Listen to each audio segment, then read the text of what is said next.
Bentrovati, buongiorno telespettatrici, telespettatori di Antenna 3. Rientriamo in diretta anche per questo lunedì 24 gennaio per tutti gli aggiornamenti sul fronte della cronaca, dell'attualità e della politica, soprattutto della politica verrebbe da dire guardando a Roma, a quello che sta succedendo, comunque succederà nelle prossime ore. Come sapete sono convocati i grandi elettori per le 15 a Palazzo Madama per la seduta congiunta dei due rami del Parlamento con i grandi elettori. Si inizia dopo mesi di dichiarazioni, veti, mezzi falsi, anche tante boutade, si comincia a fare sul serio.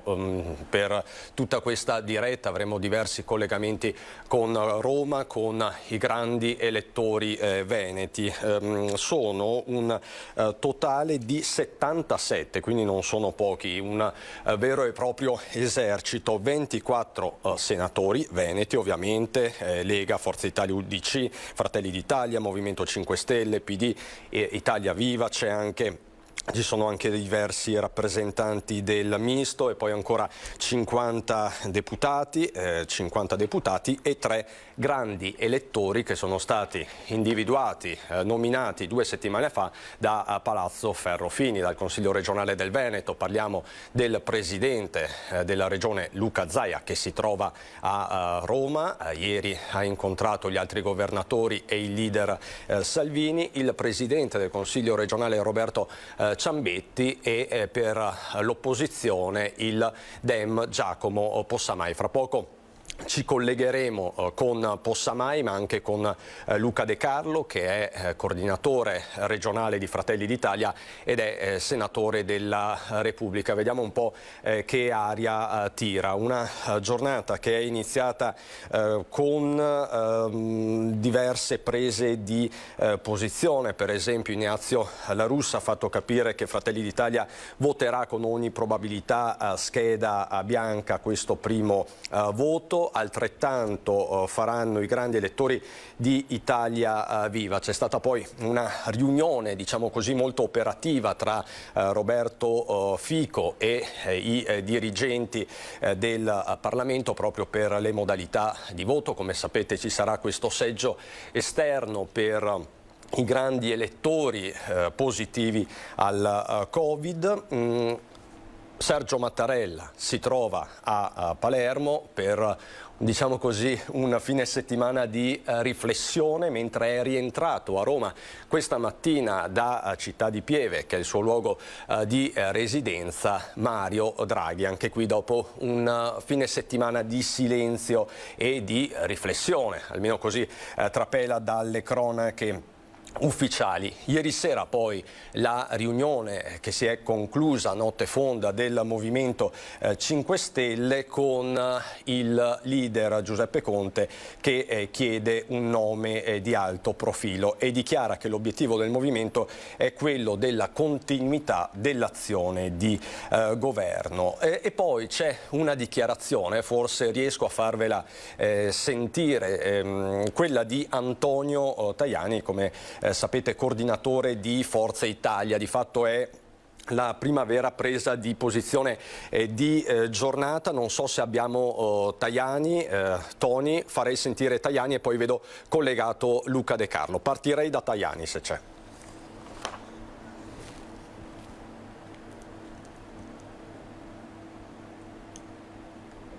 Con Salvini, Meloni e tutti gli altri leader nella giornata di ieri e ritengo che il centrodestra farà delle sue proposte e poi valuteremo, ci confronteremo. L'unica cosa, siamo al giorno della votazione oggi. L'unica cosa che non possiamo accettare è che si sostenga un principio secondo il quale chi proviene o è espressione del centrodestra non possa avere incarichi istituzionali. Ecco, quindi di fatto Tajani che dice il centrosinistra smette in qualche modo di porre dei veti. De Carlo, buongiorno. Buongiorno. Ecco, fa bene Tajani a dire questo? Beh, ma mi sembra nella logica delle cose. Credo che i veti, soprattutto in occasioni come queste, servono a poco o a nulla. Per di più, quando si auspica da parte di tutti finalmente la condivisione sulla base di qualche figura assolutamente super partes e che rappresenti un patriota. Noi quando ad Atreio Giorgia Meloni disse che avrebbe voluto un Presidente della Repubblica patriota, la gente non disse "oh che banalità", disse semplicemente che sembrava strano che uno volesse un patriota. Oggi lo dicono tutti, cioè patriota nel senso di uno che difende gli interessi nazionali. Noi abbiamo una rosa di nomi, la stiamo valutando con il centrodestra, però non credo che il centrosinistra possa decidere qual è il suo candidato quando ha i numeri per farlo, quando invece ci sono forze come quelle del centrodestra che possono non decidere, perché non abbiamo i numeri per farlo, ma incidere, invece si debba cercare sempre la condivisione. Ecco, io credo che anche questa volta un po'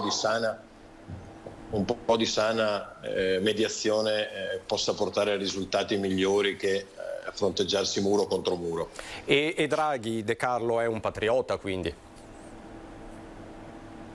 Ma Draghi non è il nostro candidato. Draghi sarebbe il candidato probabilmente di questa maggioranza, ma che lo sostiene, però vedo che anche all'interno di questa maggioranza sono parecchio divisi. Probabilmente molti hanno paura che votare Draghi poi significhi finire la legislatura e quindi andare a casa. Ecco, e questa è l'ipotesi, diciamo così, auspicata dalla sua leader Meloni, anche perché Fratelli d'Italia forse è tra le poche forze politiche che potrebbero guadagnarci da una caduta del governo e da un ritorno alle elezioni, parliamoci chiaramente. Beh, ma più che i numeri di Fratelli d'Italia o chi ci guadagna, credo che ci guadagni questa nazione, perché il bilancio generale di Mario Draghi sia assolutamente fallimentare. Colui che era arrivato come il salvatore della patria, ha salvato poco e quindi patriota poco. E senta De Carlo, lei dove si trova adesso per capire un po' anche la logistica di questa giornata? Noi oggi siamo in assemblea di grandi elettori di Fratelli d'Italia, cioè i 63 grandi elettori, senatori, deputati e rappresentanti delle regioni. Oggi siamo in uno dei tanti incontri che faremo prima delle ultime votazioni con Giorgia Meloni, e quindi per definire la linea ma anche per scambiarci le nostre impressioni. Quindi oggi assemblea elettori Fratelli d'Italia. Ignazio La Russa alle 9.52 ha fatto capire, lo riporta l'ANSA, che Fratelli d'Italia voterà a scheda bianca oggi pomeriggio. Conferma? Confermo che il nostro voto oggi pomeriggio sarà a scheda bianca. Ecco. Quindi insomma non ci sono insomma dubbi su questo. Mentre dall'altro fronte Giacomo Possamai. Buongiorno Possamai. Buongiorno. Giacomo Possamai, grande elettore del Partito Democratico, nominato 2 settimane fa dal Consiglio regionale del Veneto, che nel frattempo, lo diciamo, si è negativizzato, quindi Possamai, lei voterà tranquillamente, normalmente in aula. E che cosa voterà oggi? Si può dire, il PD ha sciolto le riserve come ha fatto Fratelli d'Italia, lei che cosa vede? Diciamo che per fortuna sono uno dei più tranquilli e sicuri di votare, nel senso che essendomi negativizzato 10 giorni fa sono al riparo. Votiamo scheda bianca anche noi, mi pare di capire che più o meno tutte le forze politiche si stiano orientando così. Da parte nostra è un messaggio di disponibilità nei confronti del centrodestra sul fatto di individuare una figura che tenga tutti insieme, come abbiamo chiesto e detto già nelle settimane scorse. Ecco, l'ultima riunione operativa in casa centro-sinistra quando si è tenuta? Era prevista in mattinata, ce n'è stata una ieri, cosa sta succedendo, cosa ci può dire?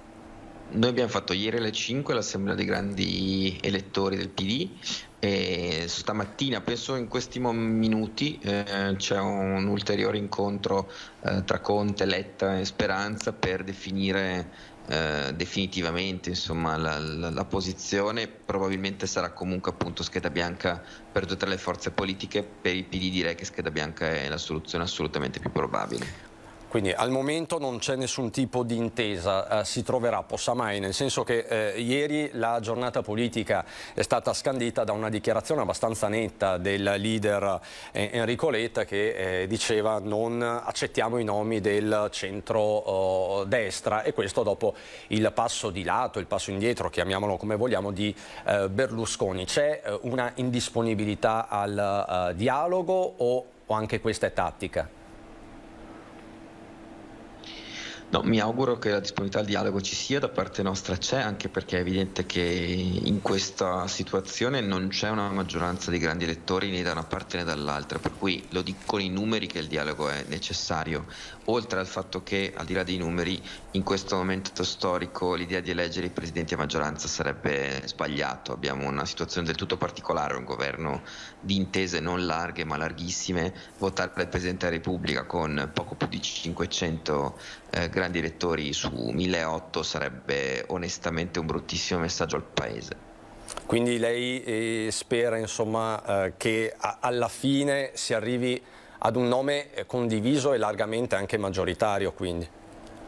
Io spero che sia un nome proprio largamente condiviso, che arrivi a un livello di consensi molto alto, perché penso sarebbe il messaggio di cui c'è bisogno insieme ad un altro, e cioè credo che sarebbe molto grave in questo momento in cui abbiamo chiesto agli italiani sacrifici, in cui abbiamo spiegato che la pandemia è tornata a battere purtroppo con forza, dare l'immagine di una politica che per 2 settimane si divide, discute, pasticcia sul nome del capo dello Stato. Spero quindi che la soluzione sia in tempi brevi, cioè che nell'arco di questa settimana si arrivi al voto e a un voto largo. Ecco, tutte le cronache di Palazzo danno come prima giornata utile giovedì. Confermate questa roadmap, Possamai? Mi sembra di sì, nel senso che fino a mercoledì, come sapete, il quorum è dei 2/3, quindi è un quorum molto alto. Da giovedì scende la maggioranza assoluta, ma al di là di quello penso che questi giorni saranno utilizzati per provare a individuare un nome largo da proporre giovedì o venerdì, e quindi per individuare una soluzione che trovi il consenso della maggioranza dei grandi elettori, come dicevo prima, sperando che sia una maggioranza larga. E questa, diciamo così, la tattica politica, ma vorrei anche un po' sentire le vostre emozioni e sensazioni, perché per entrambi, se non sbaglio, è la prima volta, insomma, eleggere un capo dello Stato non capita tutti i giorni, quindi immagino ci sia anche, ci si senta anche un certo peso sulle spalle. De Carlo. Beh, tra l'altro poi io torno a votare alla Camera dopo averlo fatto nella prima parte della legislatura, quindi è anche un'emozione in più, no? Perché insomma dopo tutto questo di qua di là, insomma ritorno laddove ho votato per 2 anni e mezzo. Sì, c'è una grandissima emozione, ma anche una grandissima responsabilità. Insomma, io sono uno di quegli italiani che crede, e sono felice di essere uno dei grandi elettori, però vorrebbe che questa emozione la provassero tutti gli italiani, quindi introducendo quello che noi vogliamo da sempre, cioè il voto da parte di tutti i cittadini, e quindi una repubblica presidenziale. Non è così, quindi cercherò di rappresentare al meglio tutti quelli che oggi in questa nazione ci danno fiducia e che quindi credono in noi per un voto finalmente, diciamo così, equo, dai. Usiamo questo termine visto che siamo in momenti di grande trattativa, ma anche di grande condivisione. Poi è vero, è emozionante, insomma, questa mattina mi sono svegliato sapendo di andare a fare qualcosa che a tanti cittadini non capita e che capiterà a me probabilmente una volta nella vita, e quindi cercherò di farlo il meglio possibile. Poi spero anche che duri meno possibile, non perché lo intenda come una rottura, ma perché dovremmo iniziare a occuparci anche di qualche problemino che questa nazione ha, insomma il caro bollette, le materie prime e quant'altro, un sacco di problemi che abbiamo. Non vorrei che dessimo l'immagine appunto di quelli che si occupano di strategie e non dei problemi reali della gente. Diciamo che uno stallo istituzionale non se lo può permettere nessuno in questo momento storico. Possamai, lei tra l'altro è anche uno dei più giovani, immagino, grandi elettori presenti in questi giorni a Roma, quindi immagino che l'emozione sia tanta.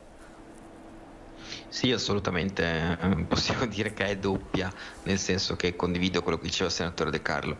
C'è da un lato una grande emozione, dall'altro una grande responsabilità, perché evidentemente è un momento storico in generale quando si elegge un capo dello Stato, in questo momento forse ancora di più, nel senso che stiamo parlando di un capo dello Stato che inevitabilmente si troverà a gestire anni complessi in un momento particolarmente difficile per il Paese, lo si diceva bene prima, tra il caro bollette, le materie prime, ma più in generale il tema della pandemia ancora da gestire, il PNRR da mettere a terra, insomma i fronti sono tanti, serve un capo dello Stato sicuramente autorevole, quindi l'emozione da un lato, ma la responsabilità soprattutto è doppia. Ma ritornando per un attimo alla tattica, forse più che tattica strategia in questo senso, c'è un asse PD Fratelli d'Italia su Draghi? Perché alla fin fine i leader politici più convinti, per ragioni ovviamente diverse, sul nome di Draghi sono Meloni per certi versi ed Enrico Letta. C'è questa corresponsione di politici sensi? De Carlo. È più informato De Carlo, che è una persona importante, quindi chiederei a De Carlo. De Carlo, c'è questa corresponsione tra... Il mio amico Possamai è di una furbizia incredibile. È giovane, ma già... Gliela riconosco, è un grande. No, non c'è nessun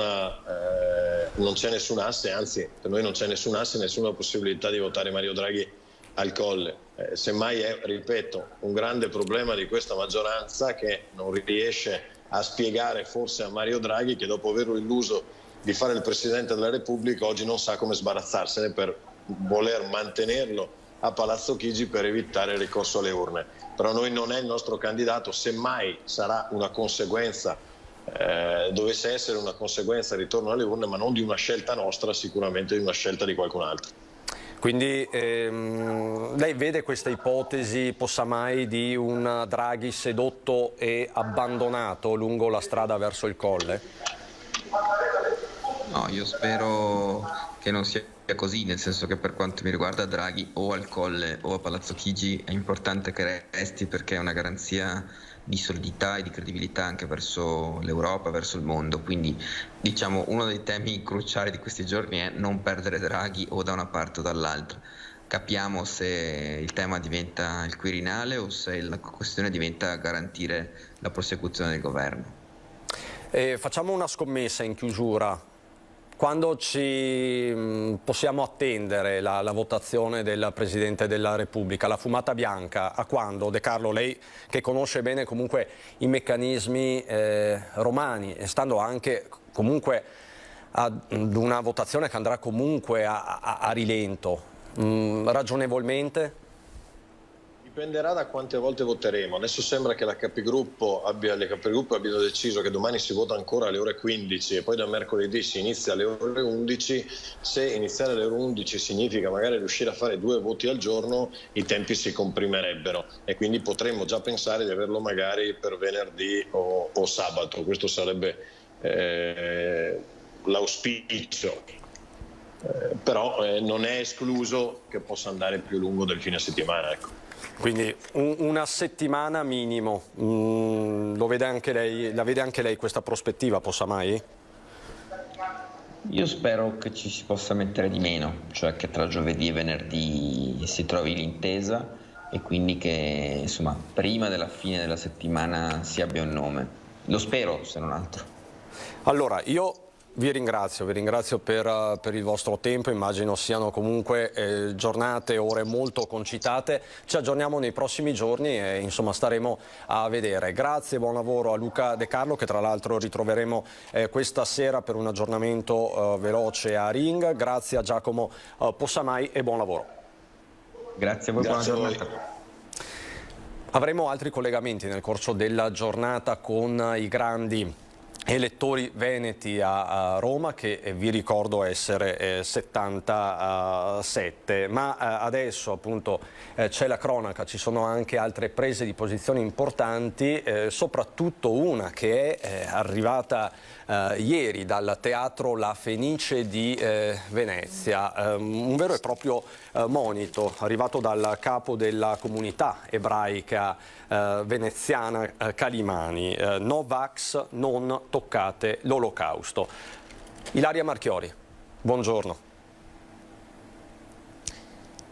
Sì, buongiorno Cristian, buongiorno ai nostri telespettatori. Hai proprio anticipato quella che è la notizia uscita praticamente ieri nel corso della cerimonia cittadina dedicata al giorno della memoria che si è svolta al Gran Teatro La Fenice. Proprio qui c'è stata una dura condanna da parte del presidente della comunità ebraica veneziana Dario Calimani nei confronti di chi soprattutto negli ultimi mesi ha strumentalizzato la Shoah per esprimere il proprio dissenso nei confronti dell'utilizzo del Green Pass. Questo attraverso i social, come anche noi stessi nel corso dei nostri telegiornali abbiamo documentato più e più volte, e poi anche e soprattutto nel corso delle manifestazioni, in particolare quelle più numerose, come ad esempio quelle che si sono svolte a Padova, che si svolgevano soprattutto di sabato pomeriggio. Addirittura alcune le abbiamo visto con tanto di corda tra le mani a simboleggiare proprio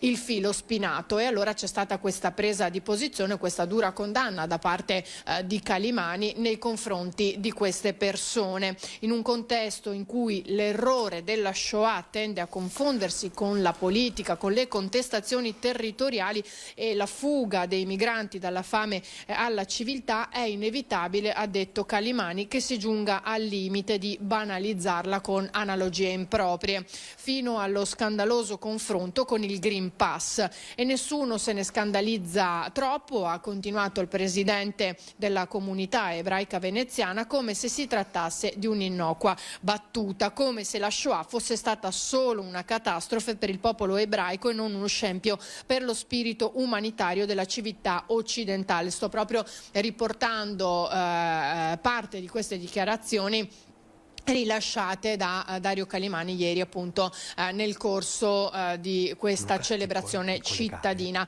al Teatro La Fenice. Per Calimani l'antisemitismo invece è qualcosa di concreto che è ancora tra di noi con formule subdole. In questi giorni a Venezia, ha continuato poi, si imbratta un manifesto della memoria e vi si scrive sopra: per accedere serve il super Green Pass giallo, con riferimento proprio alla stella dei tempi di Auschwitz, quindi proprio dei paragoni molto chiari, molto precisi. Non serve commemorare la Shoah se non si guarda in faccia all'antisemitismo di oggi, ha continuato il presidente Calimani. A casa nostra non ci possiamo illudere di assolvere il dovere della memoria con il rito di un giorno. Essa non è fatta di frammenti che si recuperano a volontà al momento del bisogno. E ancora, ha concluso, se la memoria è viva produce coscienza, pensiero, azione. Ricordiamolo, 6 milioni di morte. Questo quanto ha dichiarato appunto il presidente della comunità ebraica veneziana Dario Calimani ieri nel corso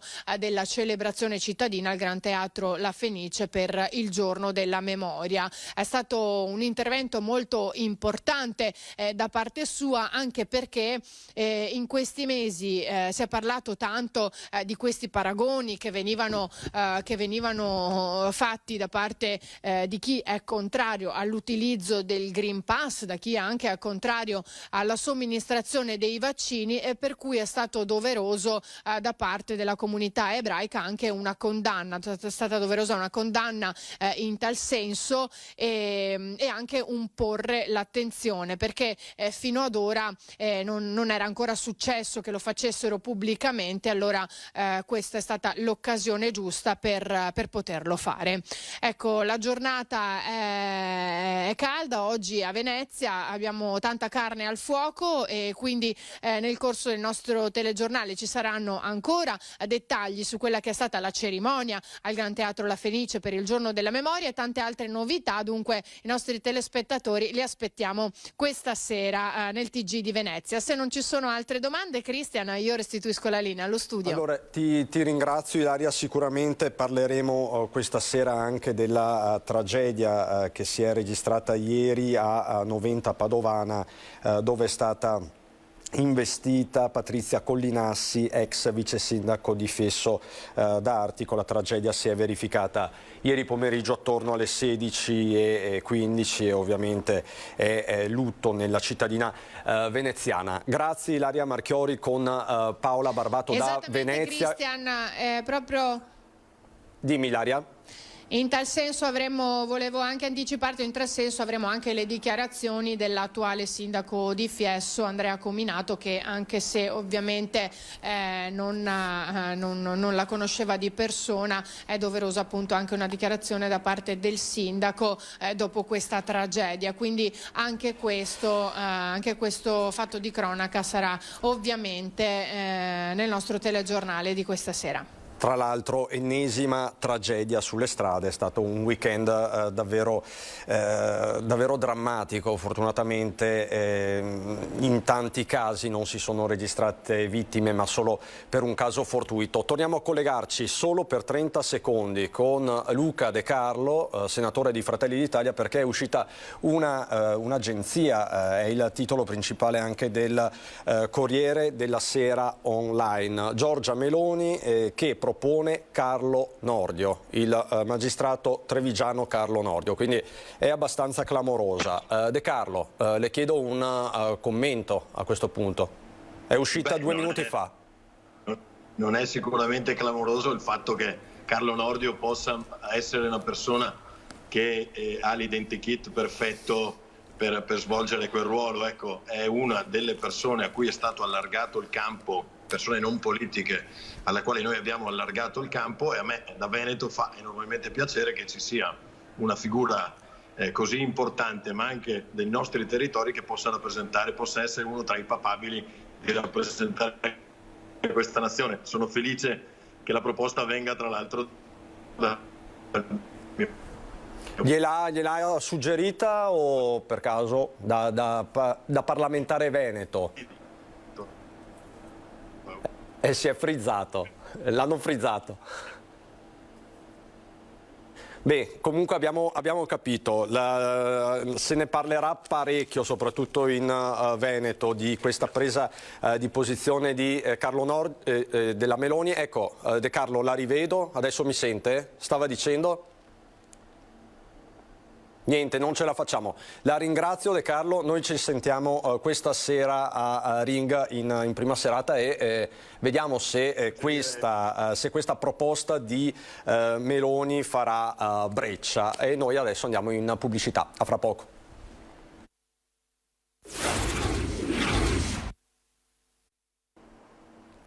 Di nuovo in diretta per proseguire il nostro racconto di questa giornata a nord-est con delle finestre su Roma per la partita del Quirinale. Avete sentito poco fa Giacomo Possamai, grande lettore del Partito Democratico, e Luca De Carlo, che ha confermato la proposta di Giorgia Meloni battuta dalle agenzie poco meno di 10 minuti fa. Giorgia Meloni che ha proposto Carlo Nordio, il magistrato trevigiano Carlo Nordio, a Presidente della Repubblica. Quindi il nome di Nordio è ufficialmente sul tavolo. Do il benvenuto a Matteo Guidolin, sindaco di Riese Pio X. Buongiorno sindaco. Buongiorno Cristian. 10 secondi, cosa ne pensa di questa nomina della Meloni di Nordio? Beh, posso dire che la trovo un po' una boutade, però almeno è un trevigiano, potrebbe essere comunque un motivo di orgoglio per questa terra. Lei tra l'altro ha avuto anche un papa a casa, quindi insomma, anche un presidente non sarebbe male. Non si stupirebbe di nulla, insomma. Assolutamente. Assessore Lanzarin, buongiorno, assessore regionale alla sanità del Veneto. Ogni presentazione è inutile. Buongiorno assessore, innanzitutto le chiedo come sta, perché insomma sappiamo tutti che lei era in quarantena causa Covid.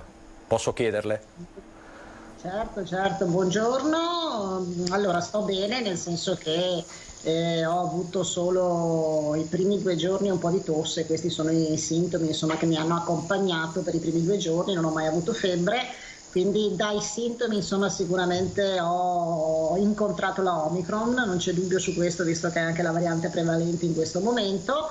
Stamattina ho fatto il tampone di rilascio dopo i 7 giorni, però purtroppo sono ancora positiva, quindi dovrò attendere altri un paio di giorni, insomma, per fare un ulteriore tampone e sperare, insomma, di essere negativa, perché di fatto, insomma, io sto bene già da 4-5 giorni, insomma, ripeto, a parte i primi 2 giorni con un po' di tosse. Però chiaramente le misure che oggi dobbiamo adottare impongono questa, quindi lavoriamo da casa. Per fortuna ci sono, insomma, questi nuovi mezzi di telecomunicazione che abbiamo conosciuto con il Covid, che ci permettono comunque di lavorare molto bene anche da casa. E di lavoro da fare ce n'è parecchio, Assessore, perché proprio oggi ci sono 2 partite aperte proprio dalla Regione del Veneto. La prima riguarda la piattaforma per le prenotazioni online, la seconda è tutta la partita collegata alle farmacie e alla possibilità di recarsi in farmacia per il tampone di uscita dalla quarantena. Sabato l'annuncio importante da parte del governatore Zaia. Le chiedo come stiamo procedendo da questo punto di vista, perché so che questa mattina tra i farmacisti c'era un po' di incertezza. Ma allora, sicuramente questa mattina c'è stato un po' di caos, era inevitabile quando si mette in campo una misura nuova che è anche complicata. Cerchiamo di spiegarla perché non è semplice capire chi può andare in farmacia, quali sono le categorie, perché poi noi dobbiamo avere un flusso anche certo di controllo, di verifica, di registrazione anche per la rimborsabilità, insomma, delle persone che possono andare in farmacia a fare un tampone, che sia un tampone di fine quarantena, che sia un tampone di fine isolamento, che sia un tampone a fini scolastici. Dobbiamo avere un flusso ordinato, registrato sui portali, anche ai fini solo, ricordiamolo, per quanto riguarda la fine quarantena, il fine isolamento della riattivazione del Green Pass, e quindi anche tutti i nostri portali di Azienda Zero devono essere completati. Abbiamo lavorato tutto il fine settimana, stamattina ultima riunione tecnica tra farmaceutica, Azienda Zero e prevenzione. È partita proprio prima di mezzogiorno la circolare esplicativa, che quindi spiega molto bene quali sono le categorie e dove vanno registrate, e quindi io credo che già dal pomeriggio, insomma, tutti i problemi che ci sono stati dovrebbero essere superati. È chiaro che è un lavorare continuamente step by step, minuto per minuto, perché in ogni momento dobbiamo adeguarci a normative, circolari, sovrapposizioni, verifiche, quindi vi assicuro, insomma, che c'è stato un impegno molto molto importante durante il fine settimana per essere pronti questa mattina. Da oggi pomeriggio io sono convinta, insomma, che non ci dovrebbero essere problemi anche per quanto riguarda le farmacie sulla registrazione, quindi come registrare la persona che va a farsi il tampone di fine isolamento, di fine quarantena o il contatto scolastico, in modo che ci sia questo flusso continuo registrato e che permetta a noi il tracciamento di tutte le prestazioni e poi anche ai fini della rendicontazione e del rimborso. Ok, quindi possiamo dire, Assessore, che mezz'ora fa circa è partita la circolare esplicativa che gli stessi farmacisti chiedevano sostanzialmente. Sì, era quella che noi avevamo già con loro, insomma, un po' convenuto, che arriva dalla delibera che è stata applicata la settimana scorsa, che però è una delibera del piano generale, aggiornamento del piano generale di sanità pubblica, quindi non riguardava solo le farmacie. Abbiamo estrapolato tutta la parte che riguarda le farmacie e l'abbiamo quindi poi sviscerato in una circolare che mette in evidenza come per ogni singola categoria che può andare in farmacia, che sono, se volete lo ripiloliamo, anche le persone che sono esenti e che quindi perché hanno delle patologie pregresse non possono fare il vaccino e quindi sono quelle che hanno bisogno del tampone ogni 48 ore, però è un tampone a carico del sistema e quindi questa è una categoria che poi viene registrata in una determinata finestra. Poi ci sono le fine quarantene tutte, quindi vuol dire le persone che sono stati contatti e sono fine quarantene, quindi possono essere anche le fine quarantene scolastiche che vanno registrate quindi in un'altra finestra, a parte i contatti scolastici, il fine isolamento, ossia la persona che è stata positiva, che sono trascorsi i 7 o i 10 giorni e che però deve essere stata asintomatica negli ultimi 3 giorni, perché chiaramente in farmacia non ci possono andare persone che possono essere ancora molto infettive e quindi anche pericolose. Quindi la persona deve essere minimo da 3 giorni asintomatica. Poi ci sono tutte le categorie dei contatti scolastici, sia quelli che devono andare con prescrizione, che sono quelli contenuti nell'ultimo decreto nazionale, che sono i ragazzi delle scuole secondarie di primo e di secondo grado su base volontaria, ossia anche le altre scuole, quindi anche le scuole primarie, con le varie casistiche, l'autosorveglianza e quindi il tampone al T0 o al T5, che vanno registrati in un'altra finestra ancora. Voi capite che non è proprio semplice. È un po' un rebus per certi versi, bisogna... Da qui la necessità che tutti i sistemi nostri, quindi i sistemi di azienda zero, della prevenzione, della farmaceutica, che sono le 3 direzioni che hanno lavorato durante queste fine settimana, riuscissero a mettere in ordine, a adeguare e a dare queste indicazioni. Sono indicazioni molto, molto precise e quindi io sono convinta che dal pomeriggio la situazione che si è venuta a creare stamattina, con sicuramente telefonate di servizi, perché la gente pensava andare già stamattina in farmacia a farsi il tampone di fine isolamento ma non sapevano dove registrarlo, da oggi pomeriggio sicuramente risolta. Mi scuso per questi disagi, però voi capite che anche noi lavoriamo in una condizione non semplice e purtroppo dobbiamo mettere insieme i pezzettini di volta in volta. Ecco, e poi appunto soffermiamoci, Assessore, sul portale. Lo possiamo vedere, è questo il nuovo portale lanciato dalla Regione, sorveglianzacovid.azero.veneto.it, che è di fatto quadripartito. Ci sono 4 sezioni: certificati e scheda personale Covid-19, informazioni su isolamento e quarantena, proprio per fare chiarezza anche sul groviglio di disposizioni che ci sono, prenotazione tampone, adesione campagna vaccinale. Anche qui, Assessore, ci può un attimo spiegare come funziona, se è già tutto operativo?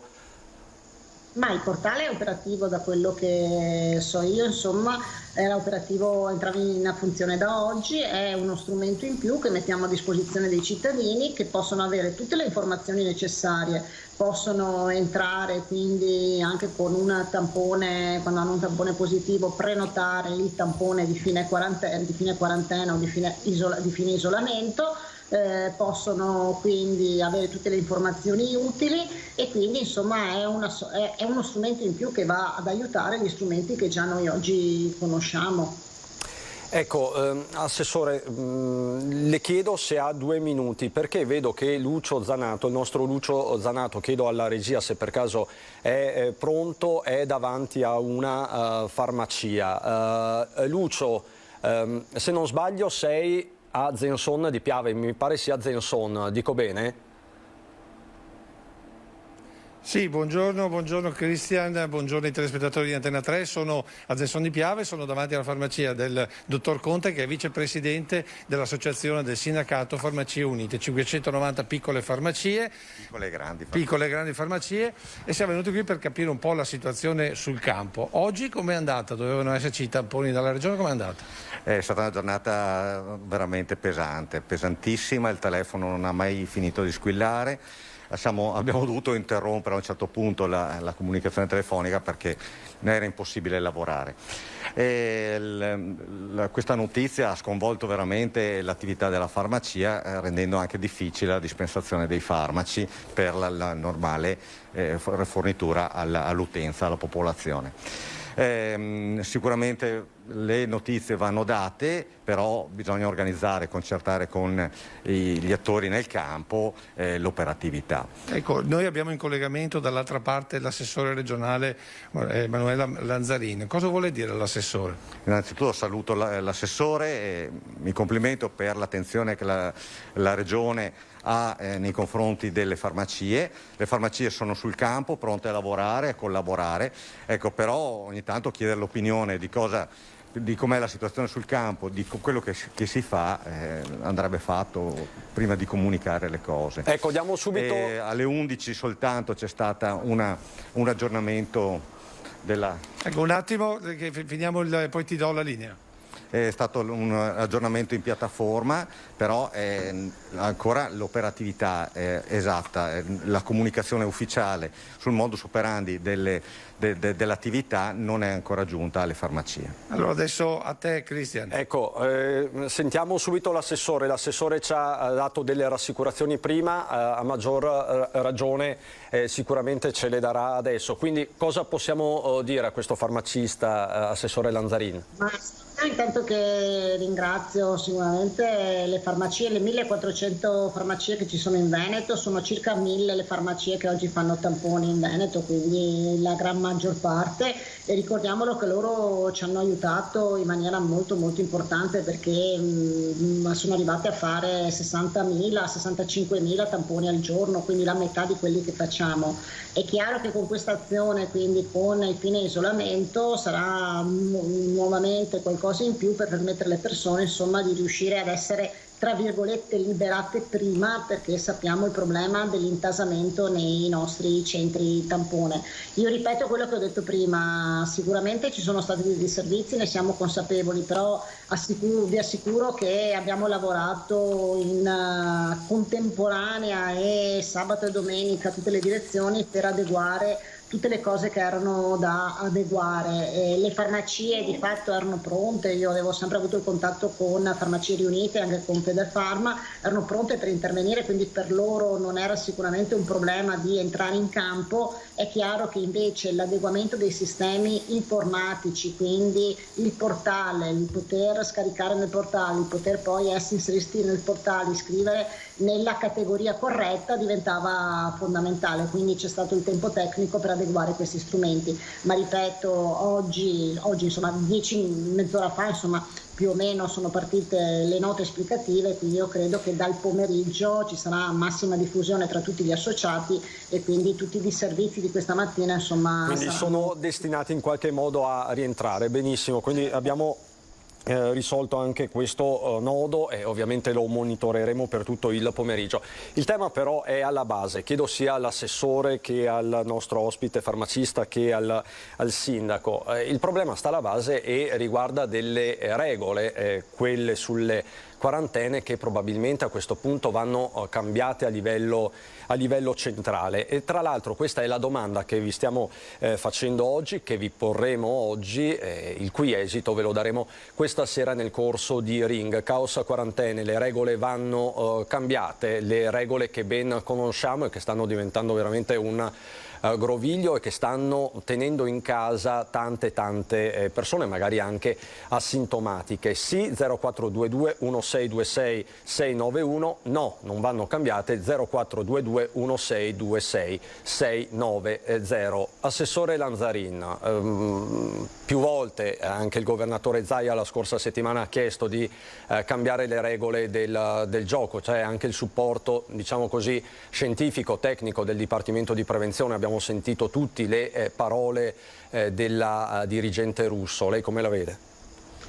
Ma allora, sicuramente le regole vanno cambiate, non c'è dubbio. Noi abbiamo una commissione salute oggi pomeriggio e torneremo anche a riparlare della definizione di caso, insomma di quella nota che le regioni avevano già mandato al Ministero, proprio per anche rispetto al computo dei cosiddetti Covid per caso, quelli che vengono ricoverati per altre patologie ma non sono Covid e sono persone asintomatiche. Le regole vanno riviste, non c'è dubbio su questo. Io faccio il mio esempio, cioè io ho contratto il Covid, sono di fatto sempre stata molto bene, ripeto, i primi 2 giorni di un po' di tosse e poi è passata, e adesso sono passati i 7 giorni, oggi era l'8° giorno, ho fatto il tampone di rilascio, perché io sono comunque una persona vaccinata con le 3 dosi, compreso il booster, però oggi sono ancora positiva, quindi vuol dire che devo aspettare altri 2 o 3 giorni. È chiaro che nella mia situazione ci sono tantissime altre persone, insomma tantissime altre situazioni, e con il rischio che interi comparti stiano un po' diciamo così soffrendo molto. Io penso solo ai comparti del mondo sanitario. Noi abbiamo effettivamente difficoltà all'interno poi dei nostri servizi, perché abbiamo oggi centinaia di operatori, di medici positivi e per la maggior parte asintomatici. quindi è chiaro che le regole vanno cambiate. Io mi auguro che anche l'interlocuzione che faremo oggi in Commissione Salute insomma arrivi a qualcosa, perché oggi con la diffusione che c'è di questa variante, ma anche capendo un po' come colpisce questa variante, quindi è una variante molto diffusiva, meno aggressiva, soprattutto per le persone vaccinate che hanno dei sintomi leggeri, quasi da asintomatiche o completamente da asintomatici. È chiaro che vanno riviste proprio per far sì che non ci sia un blocco totale e per far sì insomma che non ci siano problemi su alcuni servizi, come possono essere alcuni servizi essenziali. Ecco, Lucio, torno da te, puoi fare questa domanda anche al tuo ospite. Le regole sulle quarantene vanno cambiate? Da operativo cosa pensa il nostro farmacista? Certo, faccio questa domanda sulle regole sul Covid, se devono andare cambiate, però prima la risposta rispetto a quello che ha detto l'assessore. Soddisfatto del fatto che tutto tornerà velocemente? Allora, le farmacie sono sul campo, pronte a operare, metteranno anima e corpo come l'hanno sempre fatto. Vogliamo un supporto forte da parte della Regione, soprattutto a livello informatico, che i sistemi tengano, che non ci lasciano impiantati dei momenti di difficoltà, sia per l'inserimento tamponi che poi anche la gestione delle ricette a chilometro zero, come è successo qualche volta la settimana scorsa. Senza nessuna polemica, ma è difficile lavorare se i sistemi non tengono. Le regole, ecco, vorremmo avere delle regole ben precise su come operare, su cosa dire a questa utenza che arriva in farmacia e pretende, magari anche senza nessuna ricetta del medico o documentazione del SISP, per bloccare il suo isolamento e quindi pretendono magari di finire l'isolamento con un semplice tampone in farmacia. Ecco, questa comunicazione deve essere impattante per l'utenza, di non aspettare di venire direttamente in farmacia e risolvere il problema. Ma più in genere, visto che adesso diciamo così sta calando di fatto il contagio, cioè i numeri stanno calando, che sia da cambiare le regole sul discorso Covid in generale, visto che voi siete in prima linea e che avete le farmacie costantemente intasate? Allora, io parlo anche per esperienza di quello che sento di alcuni amici che si trovano a avere delle aziende o che premono per tornare al lavoro. Sicuramente abbiamo un territorio estremamente produttivo che ha necessità della forza lavoro, e la forza lavoro deve essere liberata nel più breve tempo possibile, non può essere trattenuta se non è contagiosa o non ha sintomi. Lucio, questo lo devono valutare chi di dovere, la dottoressa Russo e i vari esperti. Non sta a noi sicuramente, però sicuramente le regole è bene che vengano riviste. Grazie, a te la linea. Grazie davvero a Lucio Zanato per questo collegamento. La situazione è chiaramente in evoluzione e non potrebbe essere altrimenti. Assessore Lanzarinna, Assessore, quando l'Organizzazione Mondiale della Sanità dice che stiamo andando verso la fine della pandemia, dobbiamo crederci? Mi auguro proprio di sì, insomma, io lo voglio prendere come un buon auspicio. Abbiamo capito che con questa variante, che è molto contagiosa, di fatto gran parte della popolazione verrà quindi contagiata e quindi di fatto ci sarà un'immunità naturale, no? Così la definiscono. Molti studiosi, molti clinici dicono che questo potrebbe decretare la fine della pandemia e io me lo auguro sinceramente. Me lo auguro sinceramente perché questo ci permetterebbe di tornare ad occuparci di tantissime altre cose, ci permetterebbe di riprendere in mano tutte quelle che sono delle situazioni che purtroppo hanno dovuto subire dei stop and go. Pensiamo a tutte le attività che abbiamo sospeso, poi abbiamo ripreso, pensiamo alla programmazione regionale in generale e quindi io mi auguro insomma che effettivamente faccia parte di una pagina del passato e possiamo guardare insomma con un po' più di tranquillità, serenità e quindi iniziare a programmare per il futuro imparando anche da tutto quello che abbiamo visto, abbiamo toccato con mano durante questi 2 anni.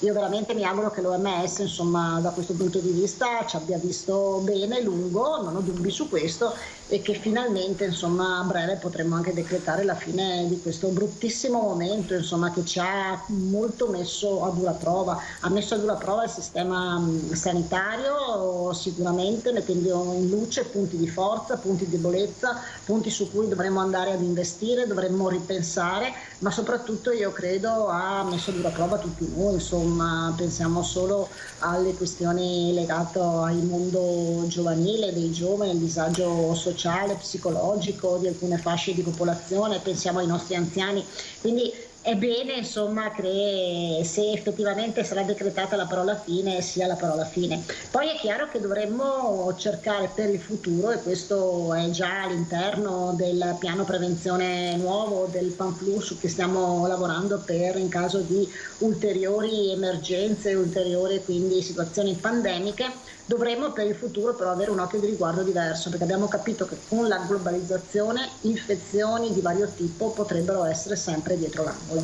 E questa è una prospettiva che non ci fa stare sereni, però ovviamente in questi 2 anni di pratica ne abbiamo acquisita, o no Sindaco? Perché operatori, regione, farmacie sono stati in prima linea indubbiamente, ma anche i sindaci e le amministrazioni locali. Abbiamo dovuto farlo, e poi rispetto alla domanda di prima io credo che per quanto riguarda l'ammorbidimento delle misure riguardo alle restrizioni, queste siano decisioni che siano in capo a chi ha una visione d'insieme e non parziale come quella che possiamo avere noi, pure anche a livello comunale come quella che ho io. La percezione è quella appunto della necessità di andare verso una ridefinizione di quelle che sono le misure di quarantena, ma io credo che sia la necessità anche di ricostruire la parte psicologica di questo aspetto. Veniamo da 2 anni di super esposizione mediatica e ogni discussione, ogni argomento in qualche maniera poi va a vertere sul Covid e sulla pandemia, come purtroppo è ovvio che sia. È necessario fare il passo. Prima l'assessore nominava alcune categorie probabilmente più colpite dalla crisi pandemica. Io in particolare mi soffermerei sui giovani, perché posso anche testarlo con mano, insomma, per quanto è la nostra esperienza comunale ma anche personale. Credo che i ragazzi, sì, i bambini, i ragazzi, gli adolescenti siano quelli che stanno soffrendo di più di questa situazione, in una fase cruciale della loro formazione. Certo. Per cui lo step successivo è quello di iniziare veramente a pensare oltre, ma oltre... Guardare oltre la pandemia. Assolutamente. Perché insomma c'è molto da recuperare, molto anche da programmare. Assessore Lanzarin, vorrei una staffetta tra lei e il Presidente del Consiglio regionale Ciambetti, che è in linea. Quindi saluto il Presidente Ciambetti, grande elettore che si trova ovviamente a Roma, pronto appunto a questa prima votazione. Buongiorno Ciambetti. Buongiorno e grazie per l'invito. Un saluto a tutti i telespettatori, mi scusi. E Lanzarin, partiamo da Nordio, ecco, questo è il trade union. Ha sentito Meloni lancia Nordio al Quirinale come nome. Alle 12:15 la notizia è stata battuta dalle agenzie e l'apertura del Corriere.it online. È un nome? Sicuramente è un nome autorevole, una persona insomma che è molto stimata, una persona insomma che conosciamo molto bene, ma è un nome autorevole come tanti altri nomi che stiamo sentendo. È chiaro che questi saranno i primi giorni, saranno giorni io credo molto agitati, molto febbrili, che saranno giorni di discussione soprattutto all'interno dei partiti. E poi vedremo cosa succederà. Io devo dire la verità, seguo da casa e sicuramente le vicissitudini insomma che in questi giorni ci vedranno tutti molto attenzionati su questo fronte, ma vi assicuro insomma che la mia concentrazione è ancora e purtroppo sull'emergenza e sul cercare insomma di mettere in campo tutte le azioni possibili per far sì insomma che ne veniamo fuori il prima possibile, ma soprattutto che non ci siano disservizi. Tra l'altro penso sia la prima volta da 2 anni a questa parte che il Presidente Zaia sta via dal Veneto sostanzialmente, quindi non so, l'avete sentito, come sta a Roma? Lei lo ha sentito in in queste ore? L'ho sentito un'oretta fa, insomma, ci siamo sentiti un'oretta fa, abbiamo fatto un po' il punto su alcune questioni e quindi lui seguirà anche i lavori, insomma, da Roma presso la nostra sede romana, quindi se c'è necessità, insomma, ci colleghiamo e ci sentiamo, e quindi è chiaro che questo è un momento importante, insomma, per le istituzioni. Assessore, grazie davvero per tutti gli aggiornamenti, anche per le rassicurazioni sul fronte delle farmacie, un tema che sta interessando tanti, sono tante anche le persone che stanno chiamando qui in redazione per avere delle delucidazioni, quindi penso che abbiamo lanciato un messaggio importante, una rassicurazione importante. Grazie quindi Assessore regionale Emanuela Lanzarin e buon lavoro. Grazie a voi, arrivederci e buona continuazione. Presidente Ciambetti, che come la trova questa politica romana? Anche lei insomma è abituato al clima veneziano e veneto. Com'è questa trasferta romana? Che cosa si dice? Beh, diremmo che a Roma la frequento abbastanza spesso. Io in questo momento sono coordinatore di tutti i consigli regionali d'Italia, quindi ho i colleghi che mi hanno come punto di riferimento, e io lo sono per Camera e Senato e con Palazzo Chigi, quindi Roma la frequento assiduamente. Però devo dire che il clima che c'è in questi giorni sinceramente non lo avevo mai sentito, quindi veramente tensione, attesa, fibrillazione. Ieri non c'erano i parlamentari quando noi ci siamo accreditati come rappresentanti regionali, invece già stamattina parecchi parlamentari erano in giro per il transatlantico, nei dintorni di Montecitorio, e devo dire che nei parlamentari c'è una attesa, se mi permetto di dire, ancora di più così carica di tensione, perché qualsiasi scelta verrà fatta può incidere sul proseguio della legislatura, quindi anche magari su eventuali elezioni anticipate, quindi il clima è veramente teso, specialmente per qualcuno. Ecco, io sentirei, sicuramente le ha già sentite più di una volta e le ha sentite sicuramente anche dal diretto interessato, le parole di Matteo Salvini che ha pronunciato appunto ieri sera, indicando un po' la rotta al centrodestra. Sentiamo Salvini. Donne e uomini di assoluto spessore ci sono, li faremo nelle prossime ore perché sto raccogliendo idee e proposte, e non ci sarà un nome imposto e proposto, ce ne saranno 2, 3, 4. Io spero che da sinistra non arrivino no, perché l'Italia merita una scelta veloce, condivisa, e non merita confusione. Ribadisco che togliere il Presidente Draghi dall'incarico di Presidente del Consiglio in questo momento sarebbe pericoloso per l'Italia in un momento economico difficile, con le bollette che stanno aumentando, con le materie prime che stanno aumentando, con l'inflazione che sta galoppando, quindi reinventarsi un nuovo governo da capo penso che fermerebbe il Paese per giorni e giorni, e la Lega non vuole questo. Il centrodestra è compatto, voterà compatto dall'inizio alla fine, è vicino ad avere la maggioranza, non imporremo niente a nessuno, ma proporremo. Togliere Draghi da Palazzo Chigi è pericoloso, così dice Salvini. È davvero così rischioso, è davvero così pericoloso, Presidente Ciambetti? Guardi, appena prima di quelle dichiarazioni noi eravamo in riunione appunto con Salvini, i capigruppo di Camera e Senato, tutti i governatori e i presidenti di Consiglio appunto nominati come grandi elettori, e si sono fatti vari ragionamenti, e guardando anche in prospettiva di cosa potrebbe accadere.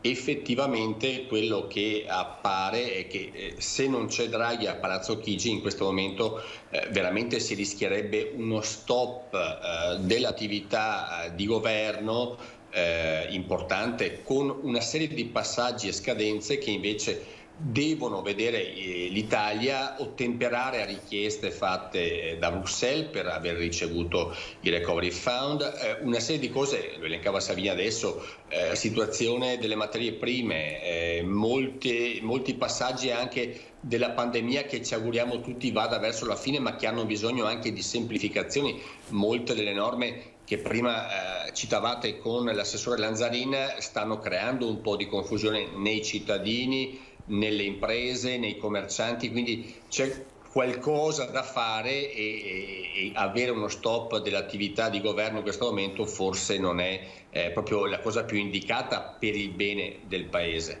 E come diceva appunto Salvini, una rosa di nomi, non dei nomi secchi che sembrano essere un'imposizione più che appunto una valutazione di scelta e di profilo delle varie figure. Quindi ripeto, quello che ha detto in quell'intervista lo avevamo visto progredire nell'oretta e mezza che abbiamo fatto di incontro prima. Saranno in questa rosa, ci saranno più politici, più tecnici? Non è che voglio andare per cerchi concentrici, non voglio sapere i nomi, tanto so che non mi li farebbe neanche sotto tortura, però insomma un identikit, più politici, tecnici.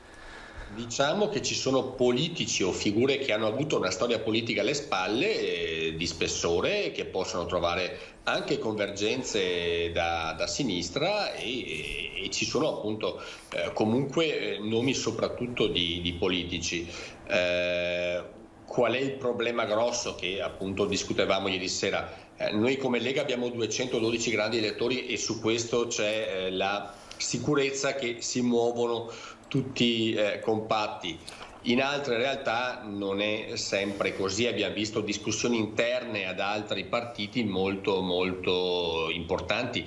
Poi c'è anche una situazione generale, cioè questo Parlamento è molto diverso da quello che era uscito dalle urne nel 2018, con spostamenti, con il gruppo misto che è cresciuto in maniera abnorme, ed è un Parlamento che probabilmente non rappresenta in questo momento la sensibilità, chiamiamola, elettorale politica degli italiani. Quindi è una situazione molto particolare e che forse non si è mai verificata con questi numeri e con questa dimensione. E le faccio questa domanda, le ho fatto questa domanda, Presidente, per arrivare al dunque. Diciamo uno dei nomi che sta acquisendo sempre più peso in queste ore è quello di Elisabetta Belloni, che è stata dirigente per una vita della Farnesina, adesso è il capo dei servizi segreti, è un nome di alto profilo, e lo stesso Corriere.it dice che Salvini ha allargato questa rosa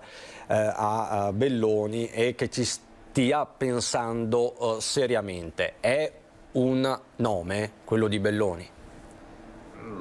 Sono tanti nomi di donne, di uomini che, ripeto, hanno le caratteristiche per poter essere figura di garanzia al Quirinale. Potrebbe essere, cioè ci sono, ripeto, almeno da parte della Lega, rose di nomi messe in discussione, messe a confronto. Ci aspettiamo che non ci siano dei no preconcetti e dei veti, diciamo così, solo per dire no a qualcosa che arriva da una parte politica importante. Vedremo. Belloni, al pari di altri nomi, è un nome importante. Diciamo che nessuno si sbilancia in questo momento. In questo momento io penso che da qua a mercoledì sera difficilmente ci potranno essere sbilanci, e poi appunto il fatto di una votazione al giorno che allunga le cose, il fatto che è venuto a mancare un deputato ieri, certo, mi pare di Forza Italia, che prevede che domani ci sarà la surroga, quindi i tempi si allungheranno, quindi voteremo probabilmente anche molto più in là con gli orari. Ecco, una situazione particolare, anche condizionata dalla pandemia, ma come dicevo prima molto particolare rispetto al quadro del Parlamento attuale. Guardando e facendo ricerche storiche, una situazione così non si era mai verificata. Anche perché, diciamo, è tutto legato a doppio filo, Quirinale, Consiglio dei Ministri, quindi è anche qui siamo davanti ad un mosaico difficile da comporre. Diciamo che ci sono scelte che scatenano un effetto domino importante, altre che invece possono essere scelte che al medio periodo comunque danno una tranquillità di governo, e per molti parlamentari la tranquillità nel medio periodo è una cosa che mi pare stiano cercando. Lo dice con grande stile, devo dire la verità, insomma. se ti riporto quello che sentivo al bar prima, insomma, ecco, era meno elegante. Ma ce lo riporti, no, Presidente? Assolutamente non è il caso. Ma possiamo in qualche modo immaginare, diciamo che qui è questione di tattica, strategia, ma anche di mera sopravvivenza per alcuni, è inutile negarcelo, insomma. Devo dire che comunque l'incontro ieri sera ho visto un Salvini veramente lucido e sul pezzo. E veramente dalla Lega usciranno nomi che mi auguro da tutto il centrodestra, perché i rapporti e i contatti sono continui, nomi di profilo e nomi che possono, ripeto, fare bene il compito al Quirinale, il compito generale, il compito di arbitro e di attuatore della Costituzione, il compito di guida del CSM, quindi una persona che potrebbe far bene proprio. Presidente, le farei una domanda proprio a bruciapelo, gliela faccio perché sui social in tanti dicono Zaia è una buttad. Probabilmente è una figura che potrebbe, secondo me, calamitare voti sparsi, però è una figura che forse dal sistema romano non è vista proprio magari come figura per il Quirinale. Mentre molti auspicherebbero Zaia in ruoli importanti di governo, per il Quirinale non ho mai sentito, almeno negli ambienti che frequento, questa ipotesi. Io sarei felicissimo, sinceramente, però mi pare siamo che ancora alla fantapolitica, qui siamo sulla fantapolitica. Sì, mi pare che ancora non siamo maturi. Forse anche l'età ce l'avrebbe, però per il target normale dei presidenti della Repubblica Zaia è molto giovane, molto. Grazie Presidente Ciambetti, ovviamente ci aggiorneremo nel corso di questa travagliata settimana. Non so, sarà più travagliata, noiosa? E abbiamo momenti di, diciamo, stand-by e momenti di riunioni invece convulse. Quindi, un up and down continuo, insomma. Sì, decisamente. Comunque a disposizione e ci risentiamo nei prossimi giorni senza problemi. Grazie Presidente Ciambetti e buon lavoro. Sindaco, ma secondo lei cosa sta prevalendo in questo momento? Tattica, strategia, sopravvivenza? I nostri politici, i nostri rappresentanti romani? Secondo lei come... È un giusto mix di queste cose. Io per una volta mi trovo d'accordo con Salvini, ad essere onesto. Credo che portare via Draghi dal Consiglio dei Ministri in questo momento sarebbe pericoloso, porterebbe probabilmente a un impasse di cui non abbiamo bisogno da qui ai prossimi mesi. Poi il gioco delle tre carte, come sempre, ci sono molti nomi di profilo, alcune buttate che vengono fatte per vedere anche un po' come si muovono gli altri. Poi io ragiono sempre senza avere cognizione di causa, si sente parlare spesso in questi momenti di passare al presidenzialismo, semipresidenzialismo. Per me lascia un po' il tempo che trova, secondo me il nostro sistema istituzionale va bene così com'è. Quello che cambierei è la legge elettorale per avere una reale rappresentanza del sentire delle persone. Poi non sono neanche molto d'accordo con la riduzione dei parlamentari, a mio modo di vedere, è stata più una scelta populistica. Quello del Presidente della Repubblica però è un ruolo che è cambiato nel tempo, soprattutto con gli ultimi 2 mandati. Certo. Da figura di garanzia e di rappresentanza è diventata la figura che in momenti caldi diventa molto, molto importante ed è molto decisionista. Da Napolitano abbiamo visto con Mattarella, per cui non è una figura di mera garanzia, ma può essere molto importante anche in chiave delle elezioni del 2023. Poi quando, come diceva il Presidente Ciambetti, qualcuno pensi anche al proprio personale orticello, è umano, ma non dovrebbe essere uno dei motivi della votazione. Ecco. Questo poco ma sicuro. Per forza, soprattutto per chi magari, come diceva prima Ciambetti, è molto cambiata il panorama parlamentare è molto cambiato, certo. È molto cambiato il panorama elettorale. Chi ha avuto fortuna nel 2018 probabilmente non avrà la stessa fortuna. Diciamo che, ecco, ne parlavamo in apertura, l'unica forza politica che potrebbe guadagnare qualche parlamentare in più è Fratelli d'Italia, stando ai sondaggi, tutti gli altri andrebbero in perdita. Anche se anche loro da soli non vanno da nessuna parte, per cui è un equilibrio che va ricercato, certo. E credo che in questo momento neanche alla Meloni converrebbe andare alle elezioni senza avere delle strategie chiare, degli equilibri chiari. Questo almeno è il mio punto di vista da esterno. Allora, è chiaro che i riflettori dell'attualità siano puntati sul Quirinale, ma il ruolo di capo dello Stato è quello sì di garante dei poteri, un ruolo di check and balances, di bilanciamento fra i poteri dello Stato, ma è anche un ruolo prettamente internazionale che deve tenere in considerazione tanti fattori. E ovviamente uno di questi è la migrazione, i grandi temi sociali, la povertà e anche la condizione dei minori. La pandemia ha peggiorato un po' tutto, non solo in Italia ma anche all'estero. Facciamo il punto di tutto questo con una giovane di cui si è parlato tanto in questo periodo, che è da alcuni è stata definita un'eroina, ma lo sentiremo insomma di persona. Anna Chiara Sarto, buongiorno Anna Chiara.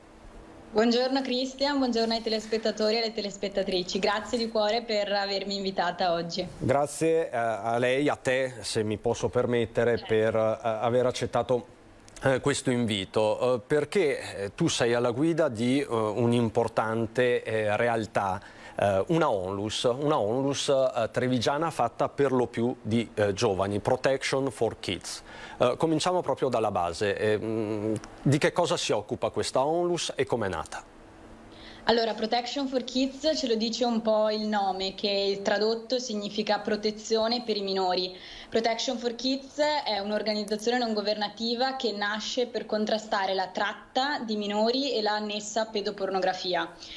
Protection for Kids è giovane, ci stiamo umilmente inserendo in tutto quello che è il panorama nazionale e internazionale delle organizzazioni non governative. Protection for Kids ha infatti poco più di 2 anni, abbiamo circa 2 anni e mezzo e sono stati, come ne è stato parlato stamattina e se ne sta parlando tanto in questi giorni, sono stati anni difficili, sono stati periodi caratterizzati da questa pandemia che anche per noi insomma hanno portato diverse difficoltà da diversi punti di vista, però appunto il nostro goal, il nostro obiettivo iniziale era proprio quello di contrastare quella che è la tratta di minori e l'annessa pedopornografia.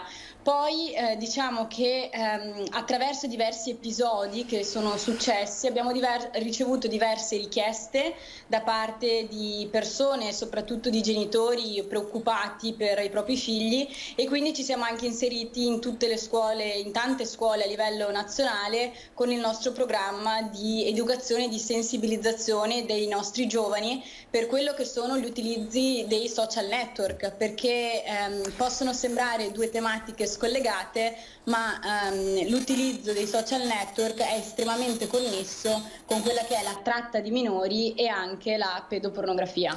È tutto assolutamente collegato. Tra l'altro Protection for Kids, vedevamo le immagini, e ringrazio Alessia Masin, Protection for Kids è stata recentemente in Grecia per occuparsi di profughi, di bambini. È stata una vera e propria operazione, durata anche qualche settimana. Cosa avete fatto? Allora, ha detto bene, il 15 novembre è partita una delle tante missioni che Protection for Kids ha fatto durante il 2021. Sono partiti infatti 14 volontari e volontarie, avevamo circa 6 donne e 8 uomini, tutti di giovane età, che sono partiti proprio per, come hai detto tu, per contrastare quello che è un po' il fenomeno dell'immigrazione, ma soprattutto per cercare di portare un po' di sollievo e supporto alle condizioni di diversi minori non accompagnati all'interno dei campi rifugiati in Grecia. Possono sembrare due tematiche scollegate tra loro, quello che è il reato della tratta e l'annesso fenomeno dell'immigrazione. In realtà no, sono due fenomeni estremamente collegati, perché le vittime di tratta di esseri umani proprio risultano essere molto spesso uno dei primi target delle vittime, risulta proprio essere i richiedenti asilo e i rifugiati. Quindi Protection for Kids è partita, avevamo circa 4 mezzi, di cui un bilico, che ha portato 33 bancali di beni di prima necessità, quindi più di 700 scatoloni, e che hanno portato ovviamente viveri, medicinali, ma anche vestiti per affrontare la stagione invernale. Però l'intervento di Protection for Kids non si ferma qui, questo è solo il primo step, va ben oltre. Infatti con Protection for Kids partono sempre medici, psicologi ed esperti legali, ovviamente per portare un supporto medico e psicologico durante quello che è l'intervento immediato, però poi vengono fatte delle analisi legali investigative per capire quali sono le violazioni di diritti umani che vengono commesse all'interno dei campi, proprio per poi riportarle per far sì e denunciare queste violazioni. Anna Chiara, lo dico a chi ci segue ovviamente da casa, tu hai 23 anni, sei laureata in diritto internazionale all'Università dell'Haia in Olanda e fra qualche mese parteciperai come speaker in un convegno sulla salvaguardia dei minori all'Expo di Dubai. Innanzitutto complimenti, penso che anche il sindaco di Riese Pio X lo vedevo... Assolutamente, parliamo tanto di giovani, il progetto che io avevo avuto modo di vedere, ma raccontato dalle sue parole, è ancora più importante e mi complimento veramente anche per la visione. Brava. Assolutamente. Bravi, anzi, tutti quanti. Bravi, perché comunque è veramente una bella squadra. Vi invito tutti a vedere poi il sito Protection for Kids. Prima Tony Esposito mandava in onda anche le immagini. È veramente un bel sito dove si spiega nel dettaglio l'attività di questa ONLUS, i vari progetti e quant'altro. Però Anna Chiara, io volevo fare con te un passo indietro, perché mi ha molto colpito il tuo esordio, diciamo così, chiamiamolo in questa maniera, nel mondo dei diritti dell'infanzia. È stato un esordio traumatico in un bordello, se ho ben capito, di Kathmandu in Nepal. Che cos'è successo? Sì, allora, innanzitutto ci tengo a sottolineare appunto che Protection for Kids è nata un po' dalla mia idea, dall'idea dell'imprenditore che poi ci ha sostenuto, Andrea Baggio, però Protection for Kids ora è un team. Protection for Kids è guidata da me, dalla dottoressa Perin e dalla dottoressa Masin, che sono due ragazze estremamente giovani ma qualificate, quindi ci tengo appunto a sottolinearlo. Per quanto riguarda invece la mia esperienza in Nepal, nell'estate del 2019 sono partita per un percorso di stage legale in una organizzazione non governativa in Nepal, a Kathmandu, dove appunto sono stata circa 20 giorni, ho vissuto con le vittime di tratta e ad un certo punto mi è stato chiesto da parte di una delle operatrici del centro di andare in prima persona in uno dei bordelli cosiddetti dance bar di Kathmandu per cercare di fingermi cliente e invece una volta che avevo davanti una ragazza minorenne, perché erano tutti minorenni, dovevo cercare di convincerla a fuggire e a trovare ricovero in quello che è il centro Chori, che in nepalese significa figlia. Quindi è stata sicuramente un'esperienza che ora ricordo con il sorriso, ma se ci penso 2 volte mi viene la pelle d'oca, perché come potete immaginare sono stata in un contesto dove dinanzi a me c'erano bambine vittime di sfruttamento sessuale commerciale, non solo, c'erano gli stessi trafficanti di esseri umani, e quando sono entrata all'interno di questo bordello ovviamente mi sono dovuta presentare, introdurre a quelli che sono i trafficanti di minorenni e ho dovuto stringergli la mano. con una sorta di indifferenza, fingendo una parte che non era assolutamente la mia, fingendo la parte della cliente. E potete immaginare che l'unica cosa che avrei voluto fare nel momento in cui ho stretto la mano a questi trafficanti sarebbe stato quello di urlare, di denunciarli, però poi insomma all'interno di questo dance bar abbiamo fatto anche delle fotografie che poi sono servite per denunciare il tutto. E quindi diciamo che poi questo ha portato, immagino, a degli arresti, a qualcosa, a un'operazione? Sì, allora il governo locale di Kathmandu e le autorità locali diciamo che si occupano quotidianamente di fare dei servizi di investigazione, poiché a Kathmandu sono legali i dance bar e i cabin restaurant, così chiamati, però non è legale che ci siano al loro interno ballerine minorenni che poi quindi offrono attività, offrono prestazioni sessuali da parte delle minorenni, quindi questo non è assolutamente vietato, è assolutamente vietato, e quindi questo ha poi portato le autorità locali a confrontarsi e poi a fare delle investigazioni specifiche nei bordelli dove noi siamo state e dove abbiamo portato prove che in realtà le ragazzine che offrivano questi servizi sotto schiavitù sessuale proprio dei trafficanti erano minorenni. Ecco, parliamo di un fenomeno impressionante, perché poi la tratta dei bambini coinvolge 10 milioni di minori in tutto il mondo ogni anno, sono numeri terrificanti.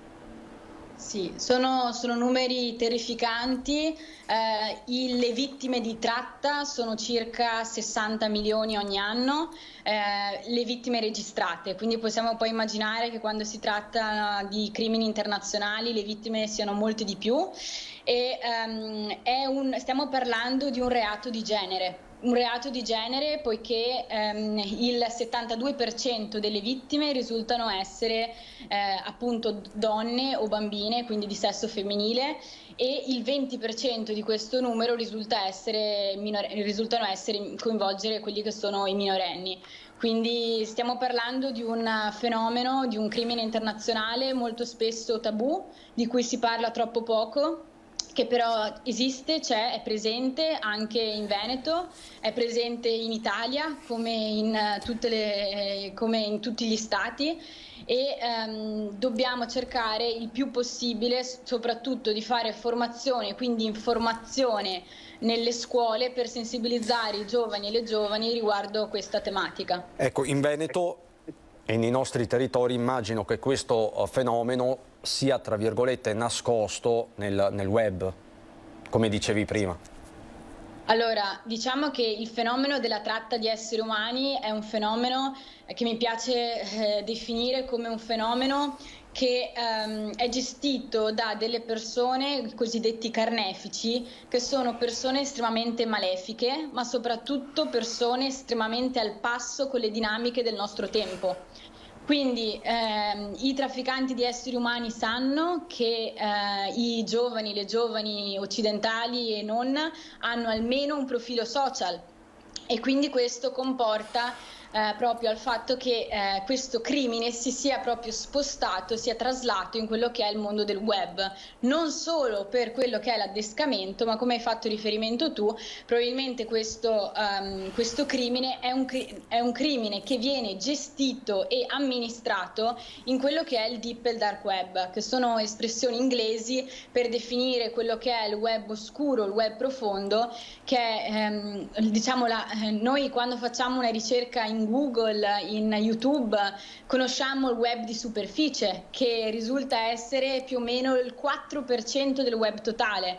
Quindi il deep e il dark web sono in realtà il vero web, la vera quantità di web. È proprio all'interno di questo deep e dark web che vengono gestiti questi crimini internazionali, come appunto la tratta di esseri umani, ma anche altri crimini come il traffico di organi connesso alla tratta, ma anche traffico di armi e traffico di sostanze stupefacenti. Anche per questo, Anna Chiara, voi portate avanti, diciamo così, due linee, una ovviamente internazionale, l'altra proiettata invece al territorio, quindi non vi state muovendo solo sul piano internazionale ma anche su quello territoriale, perché tutto è connesso.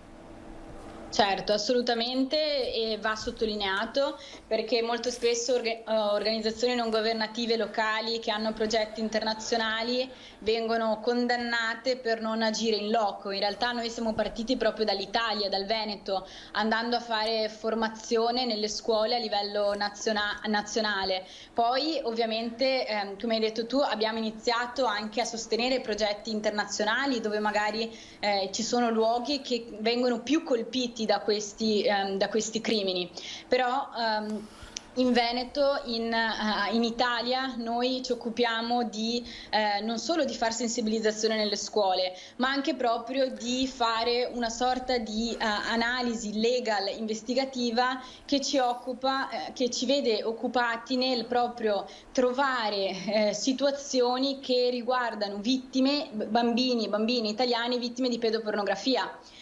Parliamo di numeri, sappiamo che in Italia vengono creati 3 video pedopornografici ogni 60 secondi. Sappiamo che ogni anno vengono create in Italia più di 500 chat per scambiare materiale pedopornografico. Sappiamo che in Italia ci sono più di 3.000 casi di pedopornografia all'anno. Noi di Protection for Kids, grazie ai software che ci vengono forniti dall'azienda Reputation App, riusciamo a condurre attraverso l'ethical hacking, quindi l'hacking buono, l'hacking etico, riusciamo a individuare i colpevoli di quelli che sono i reati della tratta e della connessa pedopornografia, partendo proprio dal nostro territorio. E questo è importantissimo. Sindaco, ecco, parlavamo prima di minori in difficoltà in questo momento, dopo 2 anni, minori che sono sempre più attaccati proprio alla rete da un certo punto di vista, e questo ce lo segnalano in tanti, l'ordine degli psicologi, gli stessi insegnanti, i rischi si stanno moltiplicando. Sì, c'è il fenomeno che viene definito dell'hikikomori, dei ragazzi che si isolano dal mondo reale e vivono una dimensione propria che è quella poi virtuale. Ma credo che questo progetto di Anna Chiara sia importante anche per la nostra realtà, perché spesso queste forme di delinquenza e di cattiveria nascono all'interno di contesti di povertà non solo economica ma anche e soprattutto educativa e sociale, che spesso vanno insieme ma non sempre, per cui all'interno di queste sacche di povertà educativa, non solo a livello degli adolescenti e dei giovani ma anche dei loro genitori e dei contesti in cui vivono, che bisogna provare ad agire. La pandemia ha acuito fortemente alcune di queste dinamiche e l'aver tagliato i ponti dei rapporti umani per molti di questi ragazzi in una fase in cui è importantissimo il crearsi il proprio percorso, sarà uno dei temi da discutere nel post pandemia, dopodomani, se non già ora. Per cui il lavoro che sta facendo Anna Chiara, ma che anche i servizi sociali dei comuni,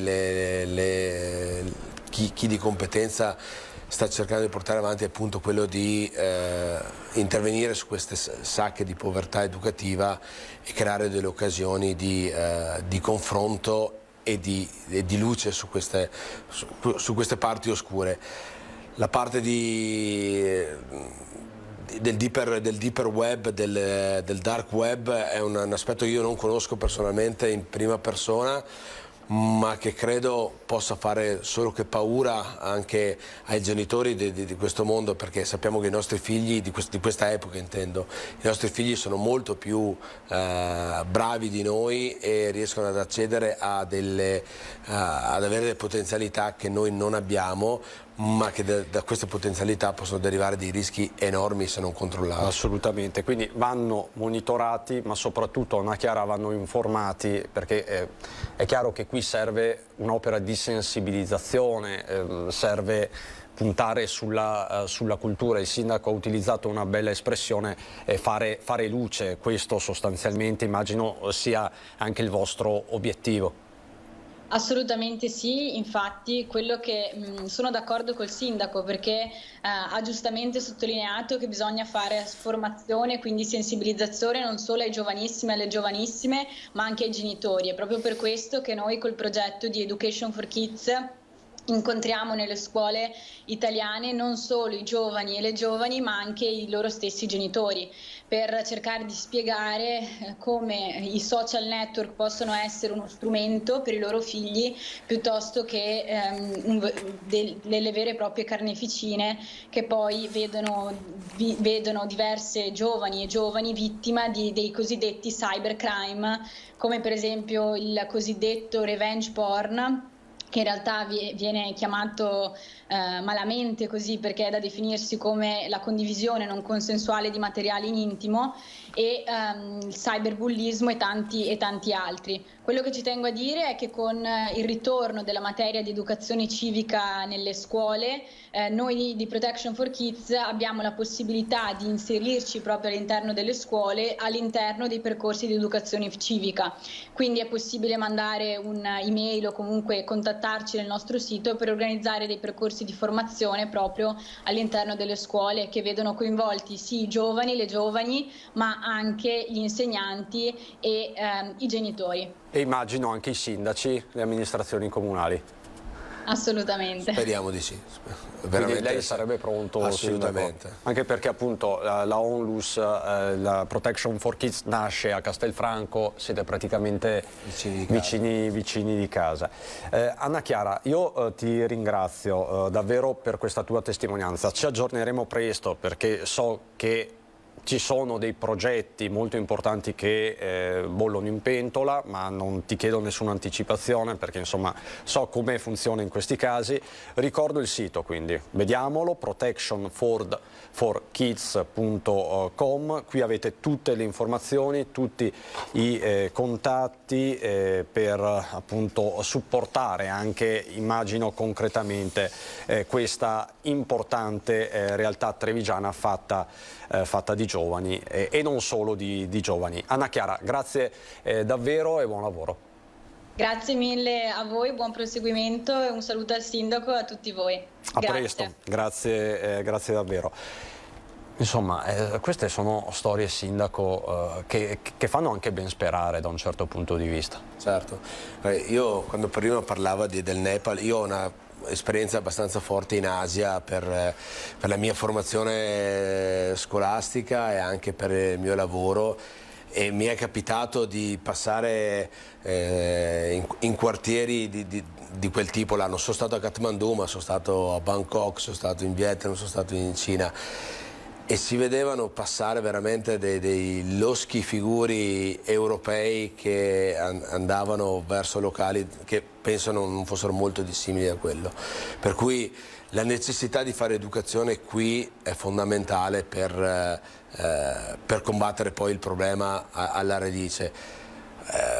Combatterlo con i mezzi di una ragazza così giovane, anche se con un curriculum così di rispetto, che ha saputo coinvolgere altre persone e creare qualcosa, una struttura così ben organizzata, perché non mi sembra almeno la classica ragazza di buone intenzioni che scrive sui social.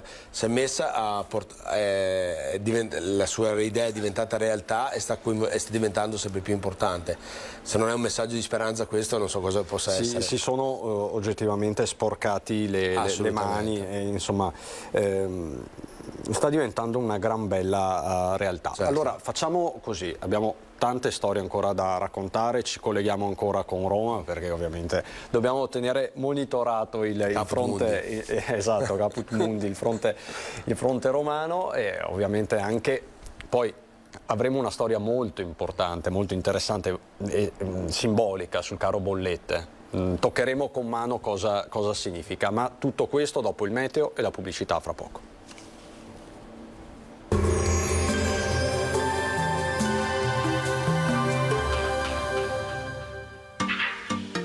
Tremonti, attrezzature e materiale per saldatura professionale a Montebelluna. Bentrovati al meteo. La tendenza per l'inizio della settimana evidenzia ancora la presenza dell'alta pressione, dunque il tempo si manterrà buono. Vediamo il dettaglio di lunedì 24 gennaio. Sul Veneto nelle ore più fredde sarà possibile qualche nebbia, specie sulle zone di pianura. Localmente potrà persistere un po' per tutto l'arco della giornata. Altrove splenderà il sole con cielo al massimo poco nuvoloso. Temperature sostanzialmente stazionarie con qualche variazione di carattere locale, minime tra -4 e 1 grado, massime invece tra i 4 e i 7 gradi. Spostiamoci ora sul Friuli Venezia Giulia, anche qui splenderà il sole, non sono previste piogge, il cielo si presenterà sereno e limpido. Temperature minime tra -1 e 2 gradi, massime sui 6-9 gradi. Infine diamo uno sguardo alla situazione del Trentino Alto Adige, dove avremo un ampio soleggiamento, nessuna novità di rilievo, insomma, il cielo sarà sgombro da nubi ovunque. Temperature minime intorno allo 0 o di poco inferiori, massime sugli 8-9 gradi. Dal meteo è tutto, vi auguro come sempre un buon proseguimento in compagnia di Antenna 3.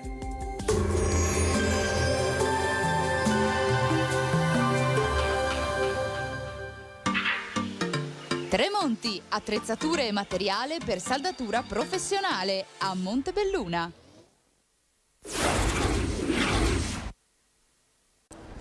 Eccoci di nuovo in diretta alle 14:33 di questo lunedì 24 gennaio. Tutto ruota attorno al Quirinale, ma non c'è solo il Quirinale, e in qualche modo vi stiamo aggiornando sui vari fronti della cronaca, dell'attualità e della politica. Vi ricordo il sondaggio di Ring questa sera, ne abbiamo parlato anche poco fa con i nostri ospiti. Caos quarantene, le regole vanno cambiate, sì, il numero è quello in verde, no, quello in rosso. State già chiamando in tantissimi, mi dicono dalla regia. Questa sera comunque l'esito di questo sondaggio a Ring. È rimasto con me il sindaco di Riese X, Matteo Guidolin. Dopo parleremo anche di Riese e di alcune iniziative molto importanti, ma vedo collegato da Roma il senatore del Partito Democratico Andrea Ferrazzi. Perlomeno l'ho visto fino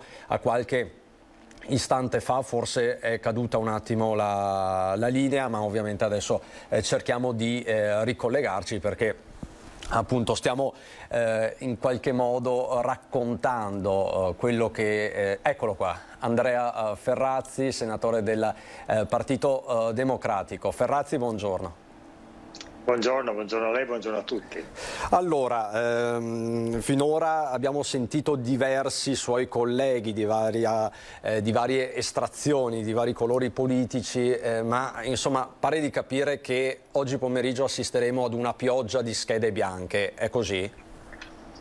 Siamo ancora nella fase della melina, per usare un termine calcistico o del basket. Non c'è ancora un accordo trasversale, quindi è del tutto evidente che le forze politiche non vogliono bruciare nomi importanti.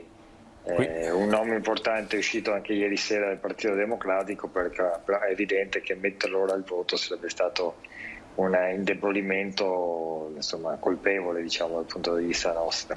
E lei si riferisce al nome di Riccardi? Sì, Riccardi è un nome di altissimo profilo nazionale e internazionale, è fondatore della comunità di Sant'Egidio, rappresenta esattamente cosa intendiamo noi per servitore dello Stato.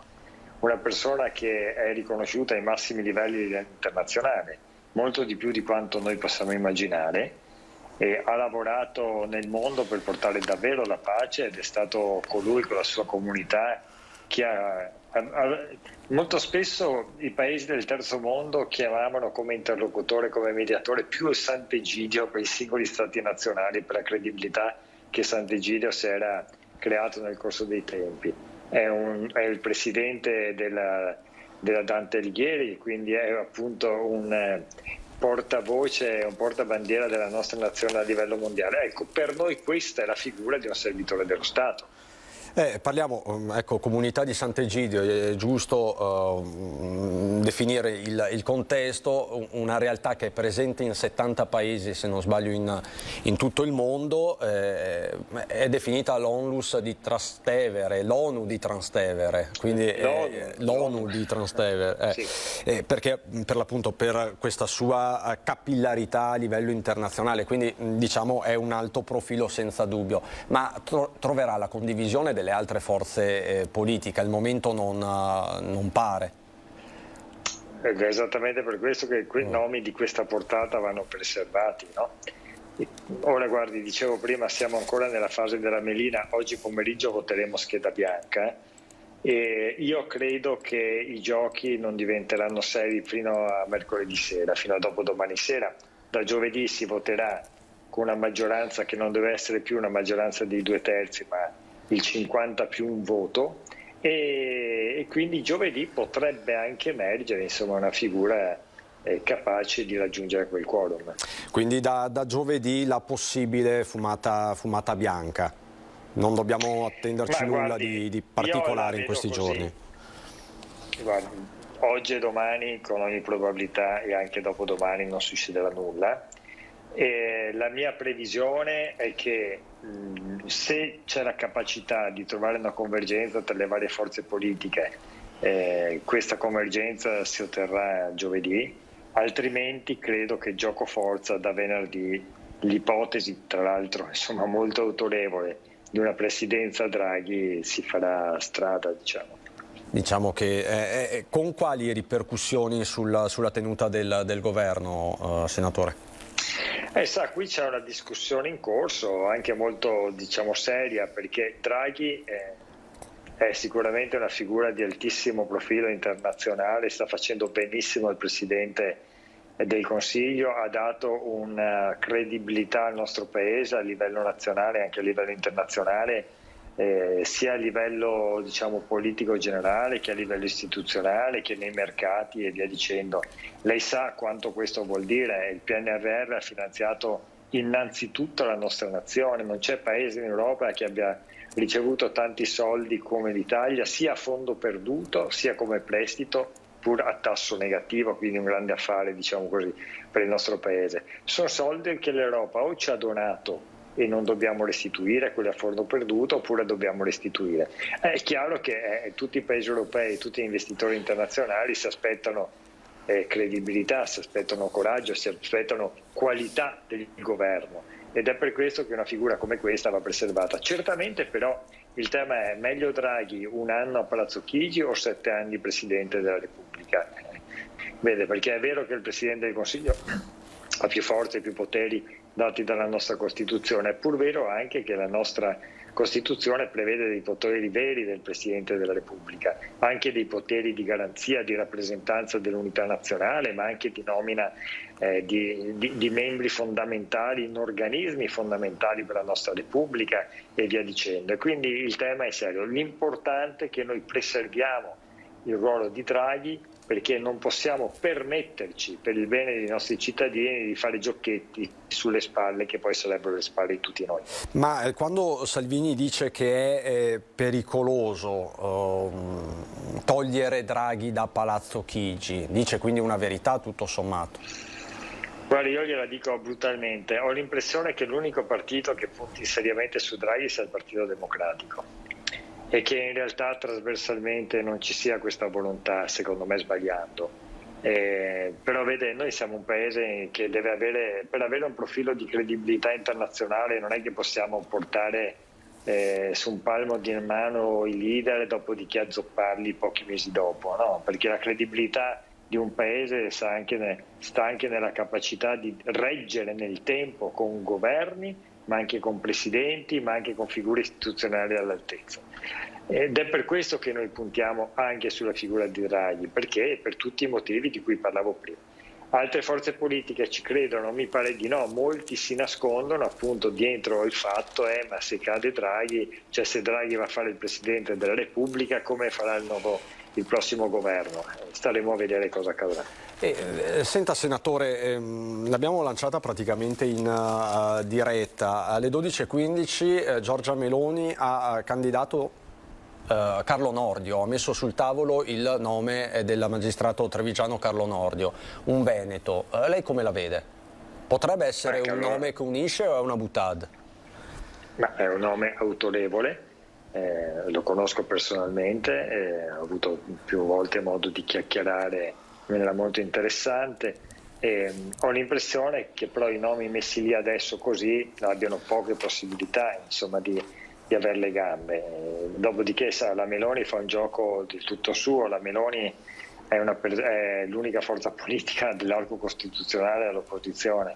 La Meloni sta lavorando per andare al voto subito, che sarebbe oggettivamente un errore, perché lei si immagina una situazione come questa in cui bisogna calare a terra il PNRR, in cui c'è una pandemia da uscire, in cui tutto il mondo ci guarda sulla nostra credibilità o meno, e noi apriamo una campagna elettorale e ritorniamo senza tra l'altro cambiare una legge elettorale, quindi senza avere nemmeno delle maggioranze solide a livello parlamentare, senza avere un'indicazione solida. La realtà è che il centro-sinistra sta giocando grosso, il centro-destra sta rischiando grosso, perché il fatto che Berlusconi sia saltato in quel modo avrà degli strascichi assolutamente importanti all'interno del centrodestra, e quindi c'è il tentativo adesso da parte di tutti i leader del centrodestra di diventare kingmaker di una possibile soluzione. E mi conferma che si svolgerà nel pomeriggio il vertice tra Enrico Letta e Matteo Salvini? Sì, oggi pomeriggio ci sarà. Sarà un incontro teso, come se lo No, è un incontro immagina? opportuno. È un incontro assolutamente opportuno, auspicabile, che chiedevamo da tempo. Non è stato possibile di fatto farlo prima perché il centrodestra stava puntando su Berlusconi, in realtà non ci credevano nemmeno loro, ci credeva solamente una parte di Forza Italia. Però è di ogni evidenza che nella storia della Repubblica mai un capo partito è diventato Presidente della Repubblica. Non è mai successo questo, perché per il ruolo proprio che deve avere il Presidente della Repubblica c'è un ruolo di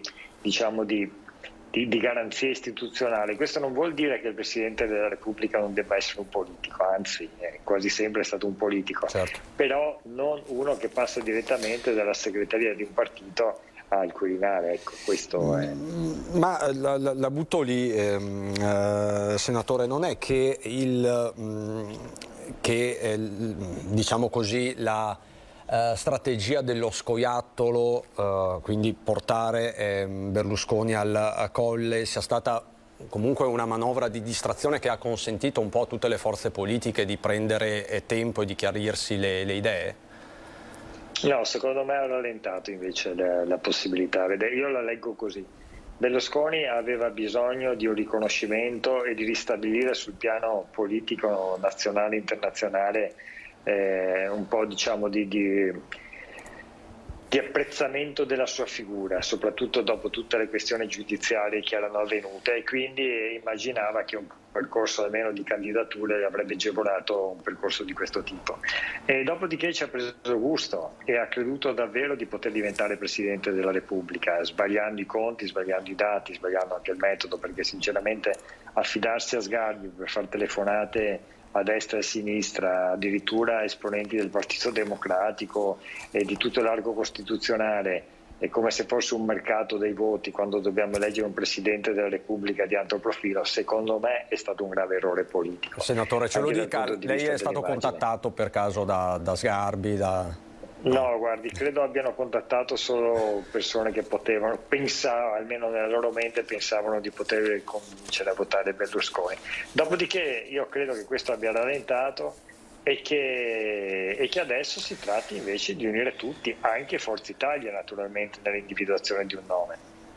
Allora, grazie mille, torneremo a collegarci domani con lei, senatore Ferrazzi, perché insomma è una partita da vivere giorno per giorno. Grazie al senatore del Partito Democratico Andrea Ferrazzi, buon lavoro. Ritorniamo per un attimo sulla cronaca prima di andare in pubblicità e vi do un aggiornamento perché restano stazionarie e gravi le condizioni del dodicenne che ieri a Vittorio Veneto ha accusato un arresto cardiaco. La prognosi rimane riservata, è sempre in terapia intensiva cardiochirurgica e il prossimo aggiornamento sulle sue condizioni cliniche, dicono dall'ULS 2, è rinviato a domani mattina. Quindi la situazione continua a rimanere molto seria, ma facciamo un passo indietro e vediamo che cos'è successo ieri a Vittorio Veneto.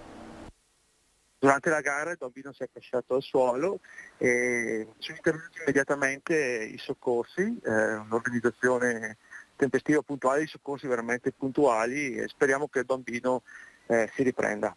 Sono stati momenti drammatici. Il ragazzino 12 anni delle Fiamme Oro Padova stava correndo dopo essersi riscaldato, come hanno confermato gli organizzatori. Aveva già effettuato oltre la metà del percorso, circa 600 metri, doveva ancora percorrerne altri 400. All'improvviso si è accasciato a terra, il cuore si è fermato. Il dodicenne è stato subito portato fuori dal percorso, tutto sotto gli occhi impietriti del papà che stava guardando la gara. Il bambino non ha più ripreso conoscenza, poi è stato portato in ospedale con l'elicottero. Siamo tutti sotto shock, spiega l'organizzatore del Cross della Vittoria. Sul posto sono intervenuti subito i medici ed i soccorritori. Il medico nostro di servizio l'ho lasciato 10 minuti fa, guarda, è stato fatto subito, immediatamente tutto quello che si poteva fare. Tra l'altro ho avuto anche il ringraziamento del papà che casualmente era qua, perché non sempre i genitori seguono i figli in queste gare, e il papà ci ha ringraziato come organizzazione per tutto quello che abbiamo fatto e mi dice guarda, era una cosa che se gli succedeva magari andando al parco o andando in giro a passeggio per la città, magari trovava situazioni completamente molto più difficili. Il ragazzino è stato rianimato per oltre un'ora prima di essere trasportato con l'elicottero al Cafoncello di Treviso. La gara è stata subito sospesa ed è ripresa qualche ora dopo. Un ragazzino dei miei che l'ha visto praticamente davanti a lui accasciarsi e non ci è rimasto bene sicuramente. 2 le ambulanze che si trovavano nel percorso di gara. Oltre al personale sanitario era presente un medico. In una manciata di secondi hanno raggiunto il dodicenne, che ora si trova a Treviso in prognosi riservata. Quindi il prossimo aggiornamento sulle sue condizioni cliniche domani mattina. La situazione quindi resta invariata. Sindaco, non resta che ovviamente pregare e augurarsi che... Per il ragazzo, e per fortuna che la gara è organizzata da quell'associazione che conosco e che ha seguito i protocolli ed è stata pronta ad intervenire. Molto rigida. E noi ci vediamo fra poco, c'è la pubblicità.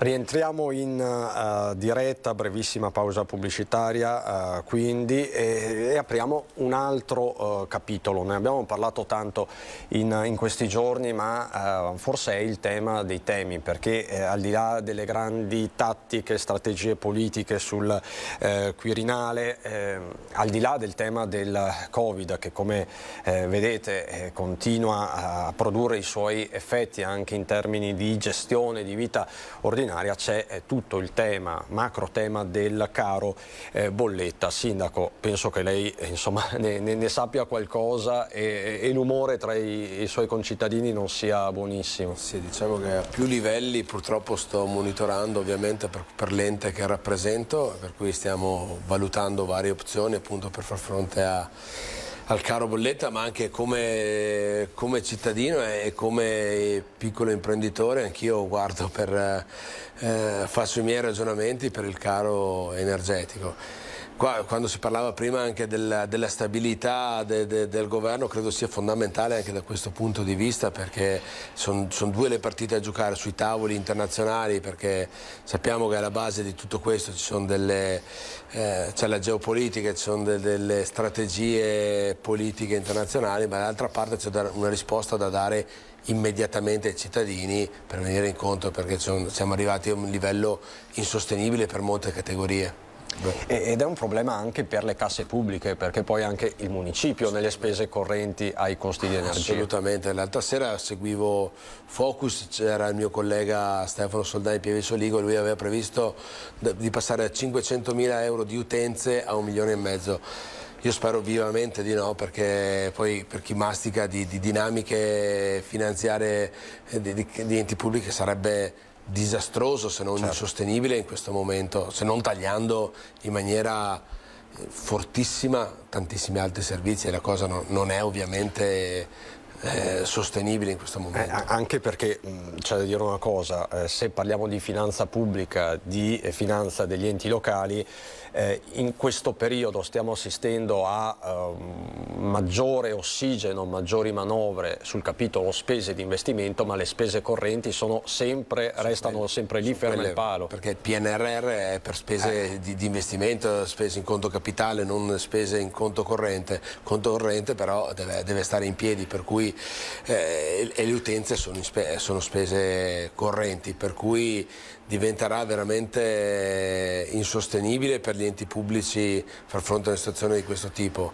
e gli scenari non sono sicuramente rosei, quantomeno in questo momento. E diciamo che la prima risposta arrivata dall'esecutivo non è stata soddisfacente, perlomeno così l'hanno definita anche le categorie economiche, Confindustria, gli artigiani e quant'altro. Insomma, la CGA di Mestre per il 2022 solo per le aziende venete ha prospettato 4 miliardi di euro di caro energia. Venerdì la manovra del governo si è attestata sul 1.700 milioni di euro, quindi insomma l'ordine di grandezza non c'è, e ce lo dimostra. Io partirei da questa immagine, se possibile, Tony, che mi è stata girata dall'ospite che vado adesso a presentare. Allora, questa è una bolletta, la bolletta del gas che è arrivata ad un impianto natatorio, ad una piscina. Allora, 25.350 euro, ecco, lo vedete, ecco qua. Questa è la bolletta che fa riferimento al periodo 1 dicembre 2021-31 dicembre 2021, quindi l'ultimo mese del 2021. Era di 6.232 nel dicembre del 2019, quindi di fatto la bolletta è quadruplicata. Dico bene, Pierpaolo Longo, imprenditore e rappresentante di Assonuoto. Lei, quando ha visto sta bolletta, che reazione ha avuto? Buongiorno innanzitutto. Buongiorno Christian e buongiorno ai telespettatori, vi ringrazio come sempre della sensibilità. La prima reazione è stata pensare all'utenza, perché noi abbiamo un'offerta poi al pubblico che, essendo gestori di un impianto comunale, è calmirata dall'amministrazione comunale, e mi fa piacere che in studio ci sia proprio un esponente di queste eroiche amministrazioni, devo dire. E ci aspettavamo un ricaro non a questi livelli, come avete potuto vedere. Nel 2019 il costo materia era 0,18, siamo passati allo 0,54, e non è finita qua, perché il mese di gennaio a previsionale è il mese col maggiore rincaro, per cui dovremmo arrivare sopra lo 0,80 costo materia prima. Per cui il discorso, come ben si diceva, non è più sostenibile, cioè non lo era prima, adesso si sta creando una contingenza di sistema, quindi flussi di utenza che si sono assolutamente abbassati, parliamo intorno a un meno 70% dovuta a tutto il sistema, cioè isolamenti fiduciari, casi di positività a scuole che si bloccano, giustamente limitano gli accessi delle persone all'interno delle strutture a grandi impianti come i nostri. E torno a dire, il mio non è un casus, ma è la normalità, ovvero i 65 impianti della Regione Veneto stanno tuttora soffrendo, quelli che sono ancora aperti, quelli che hanno il curatore fallimentare o quelli che sono chiusi ovviamente hanno una partita completamente diversa, parlo di quelli che tentano di stare aperti, che vedono questi rincari e gennaio sarà la batosta definitiva.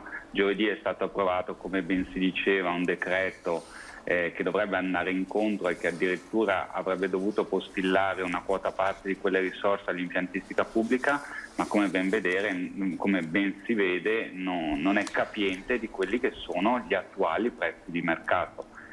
Allora, possiamo riepilogare così lungo.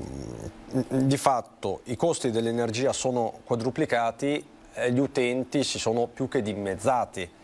Causa quarantene, cause isolamenti, poi Green Pass, non Green Pass, ne abbiamo parlato tanto io e lei di questo, però questo non ci voleva proprio, questo aumento indiscriminato della bolletta di energia può essere esiziale per tantissime attività. Assolutamente sì, penso che sia proprio trasversale. Qui abbiamo visto il gas, ma c'è anche l'energia elettrica, per non parlare dell'acqua e tutto quello che poi sta a corollario. La cellulosa è aumentata del 70%, la cellulosa è la carta. Io ho quadruplicato le forniture di carta con il Covid, perché potete immaginare l'igienizzazione che ogni utente fa all'interno di una palestra, usa la carta usa e getta per disinfettare il proprio attrezzo macchinario. Per cui, partendo dalla base che l'aumento è stato fisiologico alla realtà pandemica, oltre a ciò abbiamo un aumento, come vi dicevo, del 70% del costo carta, e a ruota tutta una serie di costi che va ad aumentare il conto economico alla luce di una riduzione drammatica invece della parte dei ricavi. Torno a dire, come gestori avveduti non ci va di rimbalzare questi costi all'utenza. Pensate, un corso di nuoto attualmente costa 29 euro al mese, se io dovessi metterlo a pari dovrei portarlo a 61 euro. Capite che le famiglie sarebbero non ci starebbero dentro, insomma. Esatto. Ma paradossalmente Longo andava meglio in lockdown, nel senso, con lockdown la piscina era chiusa, non aveva costi dell'energia, e poi vabbè, sono non arrivati quei fantomatici ristori, però perlomeno forse la situazione era cristallizzata, certo con tutte le problematiche che ci siamo raccontati più volte. Adesso invece per esempio una piscina, se si apre tutta, non è che si può riscaldare solo una corsia delle 7-8 quante sono a disposizione, e quindi si innesca un circolo vizioso. Senza dubbio, cioè rimanere chiusi novembre, dicembre e gennaio alla luce di oggi sarebbe stato un risparmio notevole. Purtroppo non ci sono i ristori per ristorare le attività che vanno in lockdown, quindi è stata scelta politicamente la strada migliorativa per le casse probabilmente pubbliche, lasciando poi gli operatori di settore, e parlo dei vari settori, aperti con un'incapacità di gestione del flusso, appunto come dicevo prima, dei ricavi, che si scontra col carico di energie. Le piscine in particolare sono degli altiforni, spesso ho fatto questo paragone, nel senso difficilmente sono spegnibili, e io non posso assolutamente pensare di lasciare i disabili, gli over 65, il neonatale, quindi 3-36 anni, a una temperatura ambiente di 15-16 gradi o l'acqua a 22, 23, 25 gradi come si allena Federica Pellegrini. Cioè le nostre temperature fiorano i 28, 30, 31 gradi per andare incontro a un'esigenza di salute e benessere che le categorie fragili in particolare hanno necessità. Gli agonisti, gli atleti possono tranquillamente nuotare a temperature più basse, ma la vita di un impianto non sta assolutamente in piedi su quello che è l'indotto che fa il nuoto agonistico. Con questo quadro quanto si può andare avanti? Nel senso che io le ho fatto questa domanda diverse volte durante il lockdown, durante la zona rossa, ma qua il tema si ripropone forse con una maggiore drammaticità, con bollette che esplodono, con spese correnti che sfuggono di mano. Dove si va? Qua la gioca tutta la passione del gestore, nel senso, nel momento in cui è disposto a mettere il proprio capitale e la propria professionalità, si andrà avanti, non per molto tempo. Dopodiché le chiavi torneranno all'ente proprietario, in questo caso l'amministrazione pubblica, che come ben sapete, gli esempi ci sono sul territorio, ha tantissime altre difficoltà da dover gestire, per cui l'impiantistica è proprio una di quelle situazioni che porta ulteriore difficoltà all'amministrazione pubblica. Però il gioco è facile, l'1 più 1 fa 2 e l'1 meno 1 fa 0, per cui se non riusciamo con i nostri bilanci ad andare a 0 non possiamo pensare di andare avanti. Unito a questo, torno a dire, se non cambia il clima psicologico di terrore che abbiamo sulla nostra utenza, tutto ciò si contingenza in una situazione che non è più pensabile, insomma. E faccio anche a lei, Longo, la domanda che stiamo ponendo a tutti i nostri telespettatori, no? Tanti suoi utenti sono a casa bloccati dalle quarantene e adesso, ce lo dice la pratica, tanti di questi in isolamento o in quarantena sono casi magari asintomatici, sono contatti stretti negativi e quant'altro, comunque è tutta gente in meno per la piscina, la palestra, il ristorante, i cinema e quant'altro. Quindi vede la domanda, caos quarantene, le regole vanno cambiate? La domanda a questo punto mi pare un po' retorica, però. Assolutamente sì, io stesso ho circa 82 collaboratori, ne ho una ventina a casa attualmente che non hanno sintomi, però giustamente sono vaccinati. Noi abbiamo la struttura che è stata organizzata con collaboratori assolutamente ancora dai centri estivi vaccinati. Io ho la grande aspettativa che cambino le regole e che riducano ai 3 giorni e via discorrendo, quello che ogni tanto il Presidente Zaia ha già sottolineato. Così non possiamo assolutamente più andare avanti, proprio perché noi lavoriamo moltissimo con le scuole, chiudere un'intera scolaresca vuol dire perdere 20 bambini in un colpo solo, per cui io ho la grande aspettativa che cambino le regole della quarantena. Sindaco, l'impiantistica sportiva è spesso di proprietà comunale, di proprietà pubblica, questo è un grosso tema. È un tema molto complicato al quale io non saprei, in questo momento mi trovo in difficoltà a dare una risposta, sia come noi siamo gestori dei nostri impianti, nel senso che li diamo in concessione delle associazioni, ma le tariffe sono in capo al comune, per cui la stessa problematica del signor Longo ce l'abbiamo anche come comune, però ovviamente siamo un ente pubblico.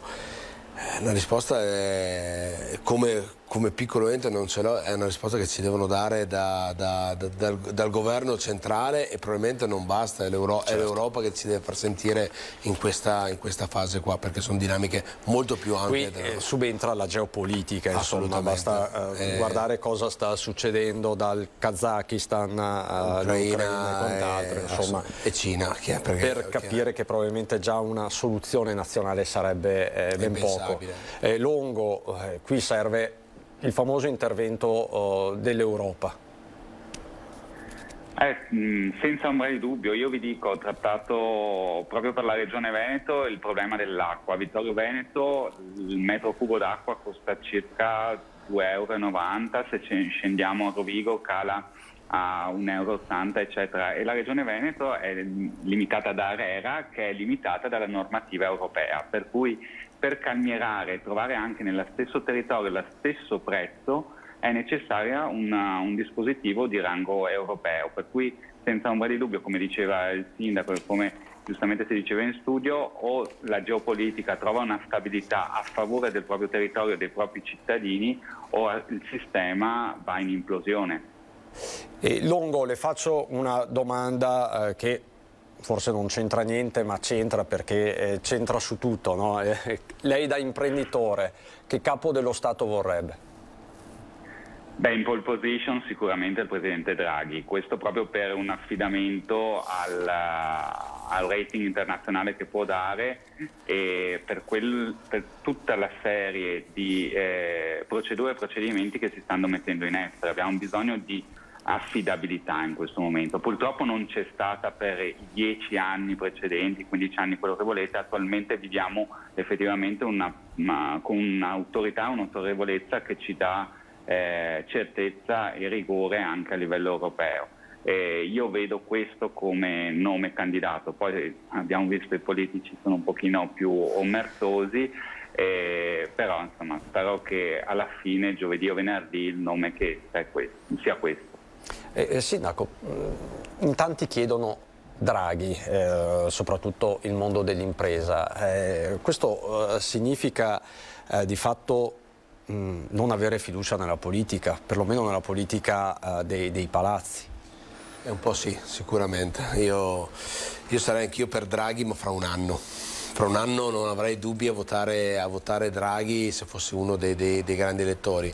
In questo momento purtroppo è un segno di debolezza della politica, aver avuto bisogno di chiamare, come è stato qualche anno fa Mario Monti, un tecnico per avere una statura a livello internazionale per guadagnare autorevolezza, purtroppo è un segno di debolezza del sistema, per cui è uno spunto di interrogazione alla nostra classe politica, di cui anch'io a livello minore faccio parte, però probabilmente non rispondiamo a quelle che sono le esigenze di un paese.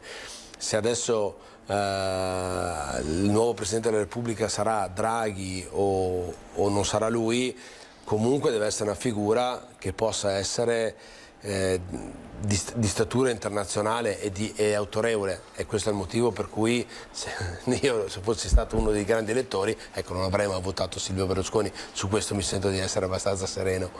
Allora, io lascerei Longo con questa immagine, con questa bolletta mostruosa, non per mettere il dito nella piaga, Longo, ma qua vediamo di quello, vediamo proprio l'argomento di questi giorni, lo vediamo in pratica, da 6.000 euro a 25.000 euro di bollette. Insomma, non ci sono parole per commentare, e ovviamente qui serve una soluzione, perché altrimenti, se queste sono le proporzioni, qua rischiamo un po' tutti. Longo, grazie davvero, buon lavoro, ci tengo ovviamente aggiornati. Il sindaco resta con me perché abbiamo ancora tante cose da dirci. A fra poco.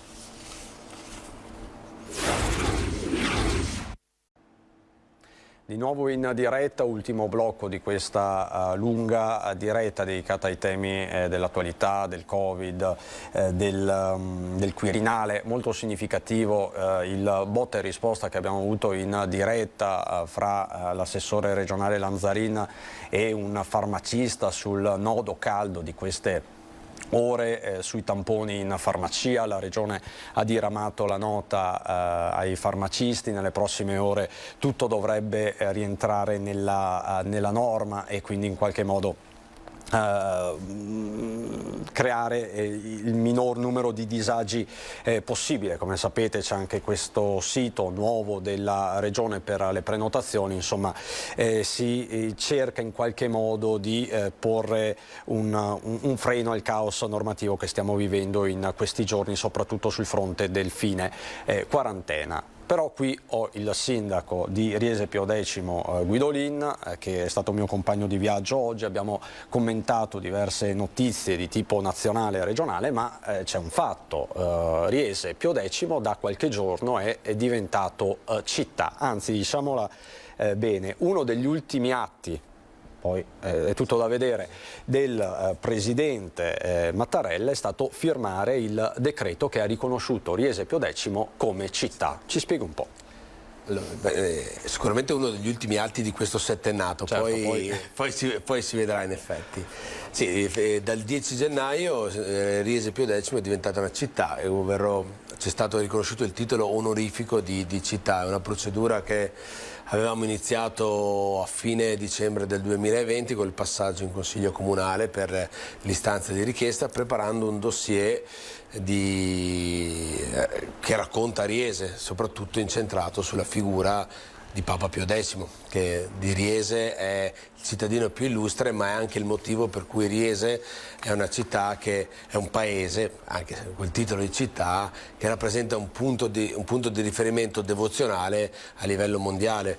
Negli anni 50, quando Papa Pio X venne beatificato e santificato, in tutto il mondo cattolico ci fu veramente una grande corsa all'intitolazione e alla nascita di parrocchie dedicate a Pio X, enti, istituti, patrono di parrocchie, per cui la ramificazione che ha avuto San Pio X nel XX secolo è stata forse senza pari, proprio anche per le potenzialità dell'epoca. Noi abbiamo creduto di richiedere questo titolo che ci è stato concesso, che per noi dell'amministrazione, ma ovviamente per tutti i cittadini di Riese, è un onore. Non cambia niente da un punto di vista amministrativo. Qualcuno si chiedeva adesso cosa cambierà, aumenteranno le tasse? No, non aumenteranno. A volte si vive anche di piccole soddisfazioni. Sono piccole soddisfazioni, però è anche un rafforzamento dell'immagine, certo, che rientra poi all'interno di una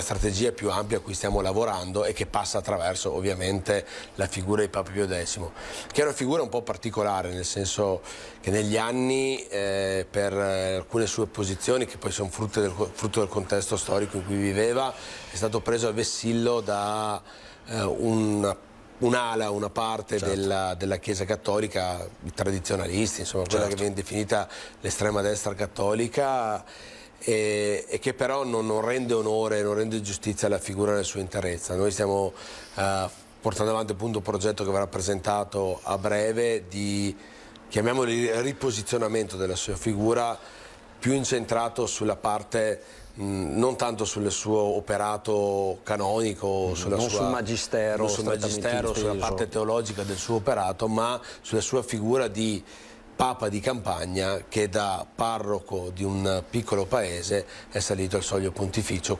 percorrendo tutto il cursus honorum ecclesiastico, e che tuttora, forse Papa Francesco, ma non ne sono sicuro, ma tuttora rimane un caso quasi unico nella Chiesa cattolica. Assolutamente. Tra l'altro, dicevamo prima, si diventa città, Riese diventa città, ma ha avuto un altro importante riconoscimento nelle ultime settimane, perché la casa, lo vediamo titolato, ringrazio Toni, di Pio X, diventa casa della memoria a livello nazionale. Anche questo è un importante passaggio. È un importante passaggio soprattutto perché ci permetterà di fare rete con delle realtà simili alla nostra. La casa natale di Pio X è gestita dalla Fondazione Sarto, di cui io sono presidente in qualità di sindaco di Riese, ed ha aderito appunto all'associazione Casa della Memoria, perché è la rete più importante a livello italiano ed è uno dei punti di riferimento a livello europeo di case natale di personaggi importanti. Della Casa di Memoria fanno parte le case natali di Michelangelo, di Leonardo, di Carducci, solo per citarne alcuni, e Riese ha aderito ed è diventata la seconda in Veneto. L'altra è a Ponte di Piave. Ponte di Piave, la casa di Goffredo Parisi, non, esatto, la casa natale, comunque una casa, certo, di riferimento per Goffredo Parisi.